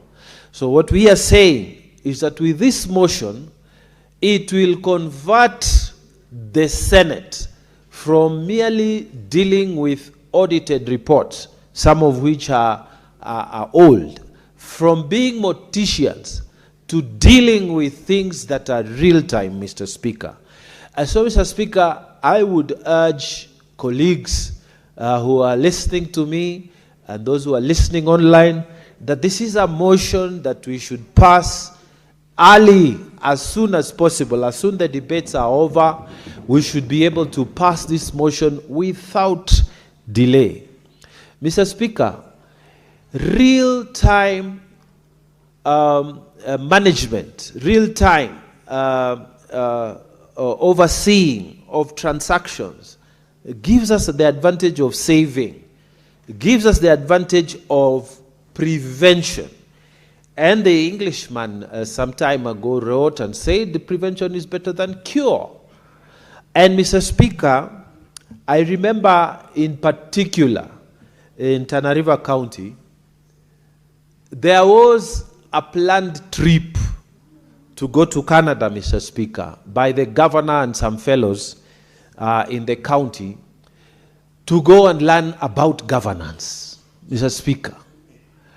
And you're talking about a governor who has been a member of parliament, who is a retired major in the army. So there's nothing that they were going to learn. And Mr. Speaker, where were they going? They were going to some small county in Canada, you know, to learn about governance for 2 weeks. When you cost that together with the people who are going to accompany, the county was going to spend about 12 million shillings in one trip, Mr. Speaker. And so, because of the communications that were there, the office of the senator took it up. And Mr. Speaker, we pushed with Canadian embassy, we even wrote to that county there and told them this is wastage, that the county has been misusing funds and there is nothing they were going to learn. And finally, Mr. Speaker, that trip never happened.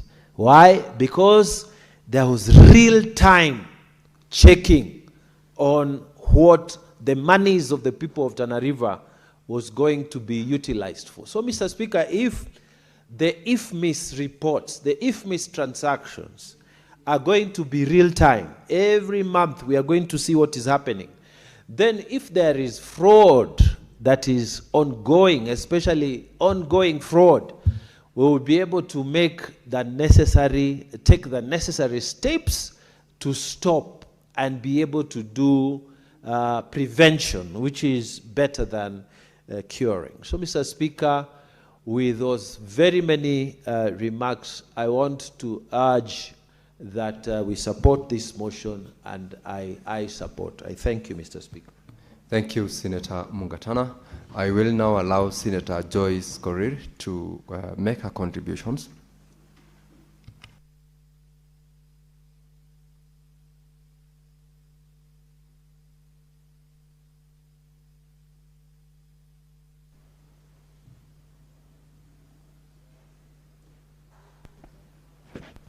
Clerk, give Senator Joyce the mic. Thank you, Honorable Speaker. I think my gadget has some problems, but I thank the table clerks for managing it. Honorable Speaker, allow me to thank Senator Omutata for this wonderful motion that is before the House. And maybe before I do that, Honorable Speaker, let me also take this opportunity to welcome the members back from recess and interaction with the members of the public to the business of this House. Honorable Speaker, in a special way, allow me to also contribute to this motion, a motion that is so direct, which I don't want to believe there is anybody who is going to go against this motion, because the issues of IFMIS, the Integrated Financial Management Information System, is a system that was developed to be able to assist the Kenyans, the national government, the county government, and other sectors in terms of assisting the public in management of the resources of this country. Honorable Speaker, a number of speakers have spoken, and I want to say this, that indeed, Honorable Speaker, it's so hard for this House to do their oversight role without the real-time reports, which will enable them to do the right decision, Honorable Speaker. A number of times we've been talking about the pending bills across the country, either within the national government or within the county governments. Not only that, Honorable Speaker, we've been talking about the white elephants projects in our villages, which huge amount of public funds or resources have been put, but the projects are still hanging, Honorable Speaker, and we cannot tell the amount that was allocated, neither the monies that have been paid for the said projects, Honorable Speaker.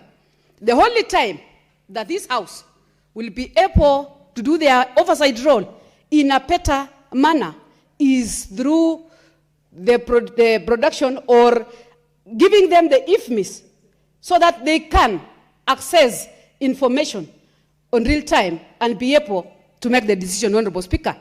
Honorable Speaker, when it comes to a procurement, this is one of the things that has really given us a lot of headache, because as we speak now, there is no single county that has no pending bills.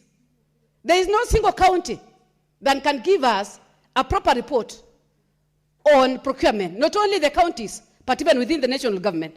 Honorable Speaker, the role of this House is the oversight.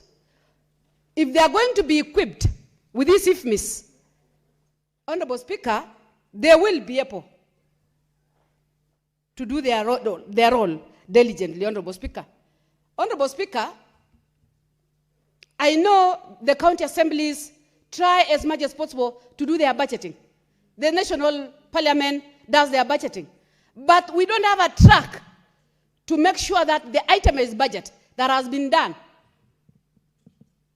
is done accordingly, Honorable Speaker, and with the help of the instruments, the statutory instruments that we have, Honorable Speaker.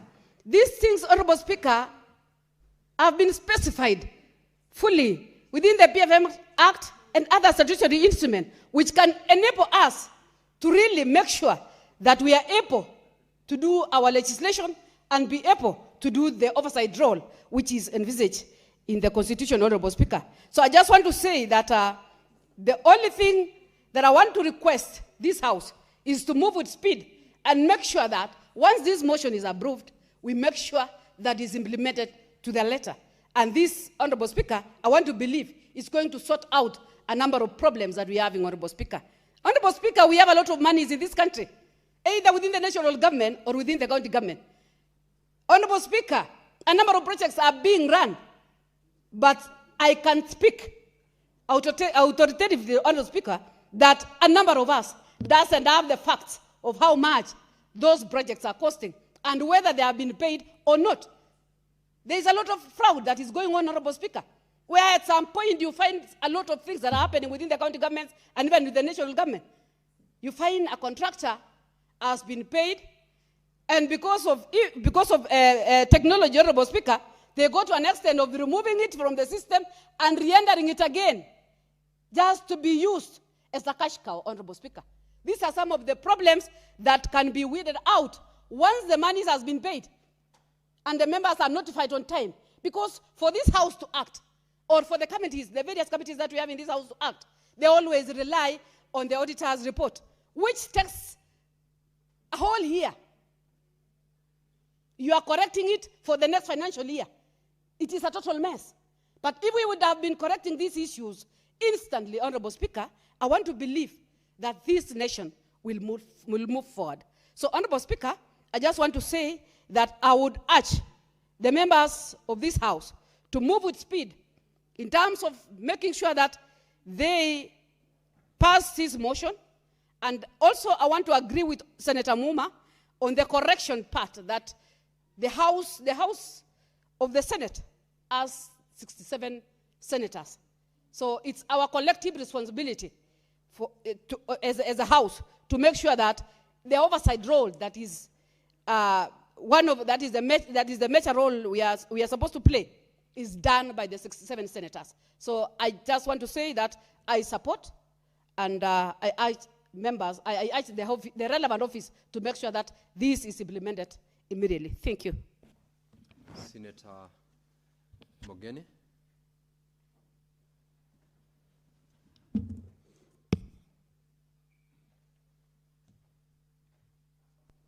Yes, thank you, Mr. Speaker.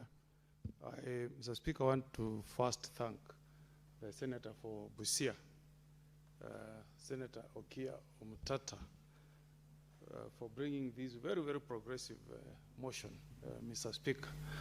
A motion that will, in a very great way, assist the senators in undertaking their oversight responsibilities within our respective counties. And Mr. Speaker, you must acknowledge that the people of Busia did this senator a very big favor by electing Senator Umtata, a man who has created an excellent record in litigating in our courts public interest cases, including the case that he has cited in this motion, Senate versus Council of Governors, petition number 24 and 27 of 2019. Mr. Speaker, looking at this motion, the main intention is to ensure that we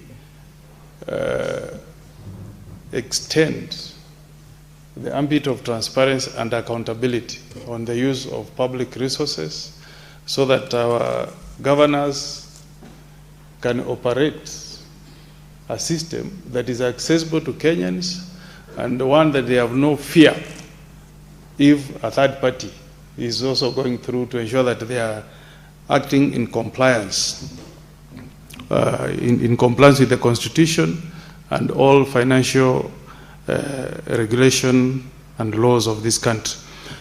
Mr. Speaker, I want to draw the attention of this House, the kind of collaboration that exists in the House of Commons between the House of Commons and the Office of Comptroller Auditor General in the House of Commons. The two, Mr. Speaker, work hand in hand. Because the intention, Mr. Speaker, is to ensure that public resources are used for their intended purposes. These two offices should work hand in hand. And now that these are now open, Mr. Speaker, remember that this Third Senate of the Republic of Kenya has now empowered senators with a fund, a small fund that helps senators undertake their oversight role. Mr. Speaker, the two should work hand in hand with the Office of the Auditor General. You have staff, Mr. Speaker, that work in your county office, Senator Vice Chair, Senator Joyce. We know that as the PAC we have supported the nominated senators with a few staff also. Mr. Speaker, these officers should work together with the Office of Auditor General and the Office of the Controller of Budget so that we are able to monitor how requisitions are made and payments are made by county governments, Mr. Speaker. In the UK, Mr. Speaker, they even do value for money reports because it's not about payments. We want to see that when you issue a tender and you're undertaking a project, there should be value for money, Mr. Speaker. I don't know what happens in other counties, but I've tried to follow. For example, budgetary allocations for water projects in my county of Nyamira. Mr. Speaker, every project I've visited, the only thing that the governor does is to drill a borehole. Once he has drilled the borehole, and he sets, for those ones who are lucky, he sets a kiosk, water kiosk, in that particular borehole. That is the end. If you were to talk about value for money, Mr. Speaker, once you drill a borehole, you should connect water to homes. Civilization demands, Mr. Speaker, that we supply water to our women. When I go to Nyamira, Mr. Speaker, I don't want to see my women going to collect water from a borehole that is 1.2 kilometers from their houses. Mr. Speaker, I want to see my women in Nyamira donning a hairstyle like Senator Joyce. I don't want to see them carrying water buckets on their heads, or like Senator Wakabubi here.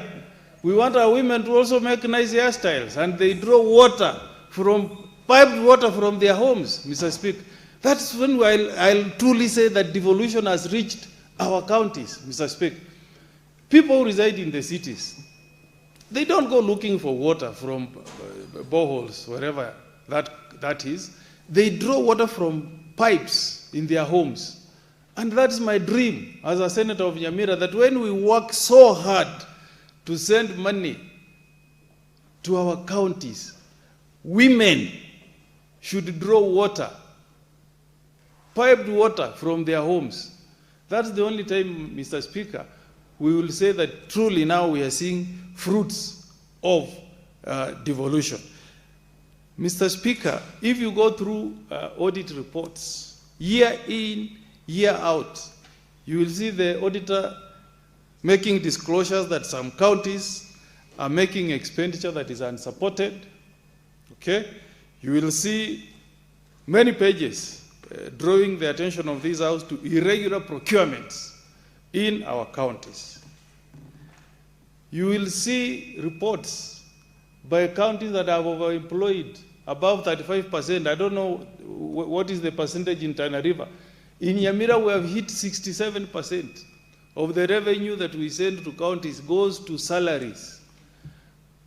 Mr. Speaker, we did a special audit in Nyamira, and you find somebody is employed in TSC, but still being paid salary by the county government of Nyamira, Mr. Speaker. Chief officers, if you read that audit report, cannot account for staff in their respective departments. Yet, money that goes to county is supposed to take services closer to the people. We want to see excellent ECD classrooms in our counties. We want governors to stop this mentality that when you talk about county roads, it is just maraming roads. We want them to start tamaking our roads. Because our Vision 30, Mr. Speaker, is to ensure that a Maram road is 1.5 kilometers from the homes of Kenyans. That's our Vision 2030. If, Mr. Speaker, every financial year we send monies to our counties, and all they can do is to Maram roads, when will this country achieve our goal on attaining a certain number of roads of kilometers that are tarmac, Mr. Speaker? So I support this motion because it will put governors on the spot on how they are utilizing the resources that are sent to their respective counties, Mr. Speaker. And we need to work very, very closely, Mr. Speaker, with the Office of the Controller, the Controller of Budget, and Office of the Auditor General, Mr. Speaker. Every office of a senator should have contacts. Like now, Mr. Speaker, auditors have landed in Nyamira. They are doing an audit for this last financial year. I want them to work very closely with my staff, because it is us, Madam Speaker, who hold the responsibility of ensuring that money is used properly in our accounts. When they land in Bomet, you should have a keen interest. Which projects are they visiting, and how will that report look like, Mr. Speaker, when finally that report lands on the floor of this House? I've received reports, Mr. Speaker, that the governor of Nyamira has done something that is unprecedented. That as soon as auditors, external auditors, landed in Nyamira, Mr. Speaker, he has suspended the internal auditor. I mean, you know Section 65 of the County Governments Act. The only office that has authority to hire and fire is County Public Service Board. A governor has got no authority to hire or to fire a member of staff. More so, an internal auditor. Because, Mr. Speaker, if you make an internal auditor answerable to a governor, then you have killed audit in that respective county, Mr. Speaker. So, if the governor of Nyamira is watching or is listening, and I'm speaking to him as a senior counsel, let him allow the auditor, the internal auditor, to undertake the tasks of our office without any interference. Let the hold of that office avail all documents to the external auditor. Otherwise, Mr. Speaker, I'll bring that matter to the floor of this House so that the House takes it up. If we allow staff who are supposed to be independent in our counties to be harassed by governors, we are going to kill accountability and transparency in our respective counties. So I support this motion by my good friend, Senator Okia Omtata. Maybe I will propose that we amend it to go further and allow us an entry to work hand in hand with the Office of Controller of Budget and the Office of the Auditor General. And I've given you a very good example how this works in the House of Commons. These offices work very closely. In fact, meetings, Public Accounts Committee meetings in the House of Commons, Mr. Speaker, are supported by the Office of Controller and Auditor General in the UK. And I think that is what we should use as best international practice, incorporate it, so that we can work together with those offices to ensure that money that is sent to counties is used for the intended purposes to bring services closer to the people. With those many remarks, Mr. Speaker, I support. Thank you. Senator Okenyuri. Thank you, Mr. Speaker. I also wish to support this motion by the good senator from Busia, that this is a very progressive motion, Mr. Speaker, and not just for the watchdog committees in the Senate, but even in building the ability for members of the public to follow what's going on in their respective counties, Mr. Speaker, as we put our heads together towards combating corruption in this country, Mr. Speaker. Mr. Speaker, many a times when the governors appear in the watchdog committees, and sometimes you ask specific questions, it's very easy for them to say, okay, that was avoided transaction. And because they know you're not going to dig deeper, or you do not have the benefit of seeing what is on the other side, they quickly get away with it, Mr. Speaker. So having such a system whereby members are able to see or access that information on real time is a breakthrough towards oversight, Mr. Speaker, and I feel that this motion should actually be supported strongly, because it goes a long way in helping the public protect resources, or ensuring those that are given the mandate to oversee these resources are using the resources for the right functions, Mr. Speaker. Mr. Speaker, we have very many cases of pending bills. We have contractors who've committed suicide on the basis of them not being paid. These are issues we should have avoided if money was being used for the intended purposes, and rightfully so, Mr. Speaker. So I really want to support this motion, that it's one way we are actually going to put governors, not just governors on the spot, but also build the capacity for members of the public to be able to oversight the leaders they've elected. Because it's a challenge for members of the public to actually oversight when on the other side, they actually have no information on what specifically we are looking at. Because for a long time, this appears to be a responsibility of the Senate only. It's not a responsibility of the Senate only, but the public also has the moral authority to question their elected leaders on what they are doing in their specific positions that they are serving, Mr. Speaker.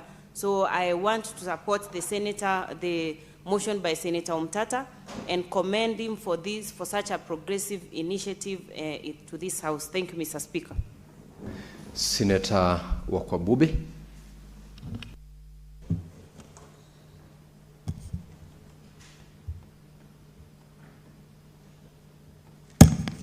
Thank you, Mr. Speaker, for the opportunity to contribute towards this motion. I begin by commending Senator Umtata for this insightful thoughts on the IFMIS. My concern is drawn at paragraph 5, noting that as a result of unchecked financial information and systems, county governments have continued to accumulate pending bills resulting from unplanned expenditures, unaccounted for and inflated cost of projects. This is due to numerous incidents of irregular or rather procedural funding, which I could refer in simple terms as violent, because we also realize that there is a lot of violations regarding financial transfers, maybe from recurrent to development plans or vice versa. So I would also wish to propose that an amendment be put at that is paragraph 5, line 3, after unaccounted for, add the word violent and inflated cost of projects. Mr. Speaker, sir, I beg to move that the motion be amended in the last paragraph by deleting the words, and I quote, respective senator, appearing in the fourth line of the last paragraph, and replace it thereafter with the words, and I quote, relevant oversight committees, as proposed by Senator Catherine Muma. I also wish to beg to move that the motion be amended in the fifth paragraph, line 3, by adding violent after the word for, and add the word violent after for. Thank you, Mr. Speaker. Senator Wakwabubi, you will have to share that proposal to the amendment of the motion with the clerk for purposes of consideration and adoption. I'm well guided, Mr. Speaker, sir.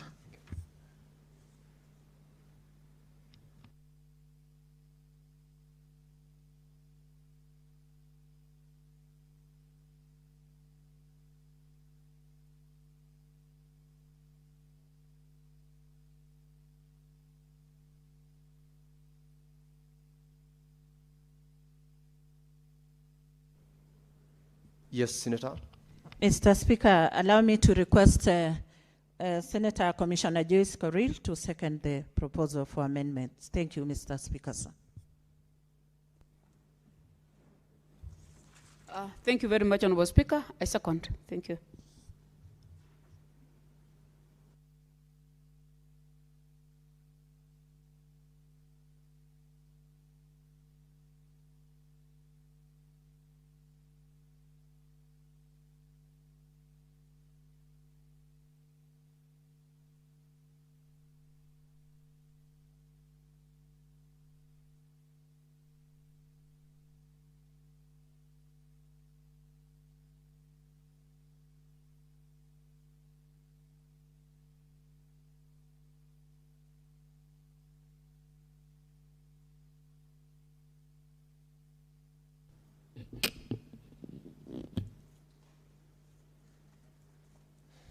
Honorable Senators, with the contribution and the proposal by Senator Wakwabubi, I now proceed to propose that the motion be amended in the last paragraph by deleting the words respective senator in bracket, appearing in the fourth line of the last paragraph, and replacing therefore the words relevant oversight committee.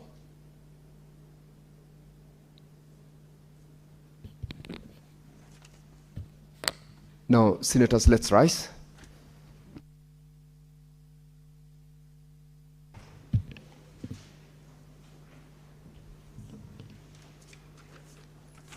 Honorable senators, it's now 1 p.m. time to adjourn the Senate. The Senate therefore stands adjourned until later today, Wednesday, 15th of July, 2026 at 2:30 p.m.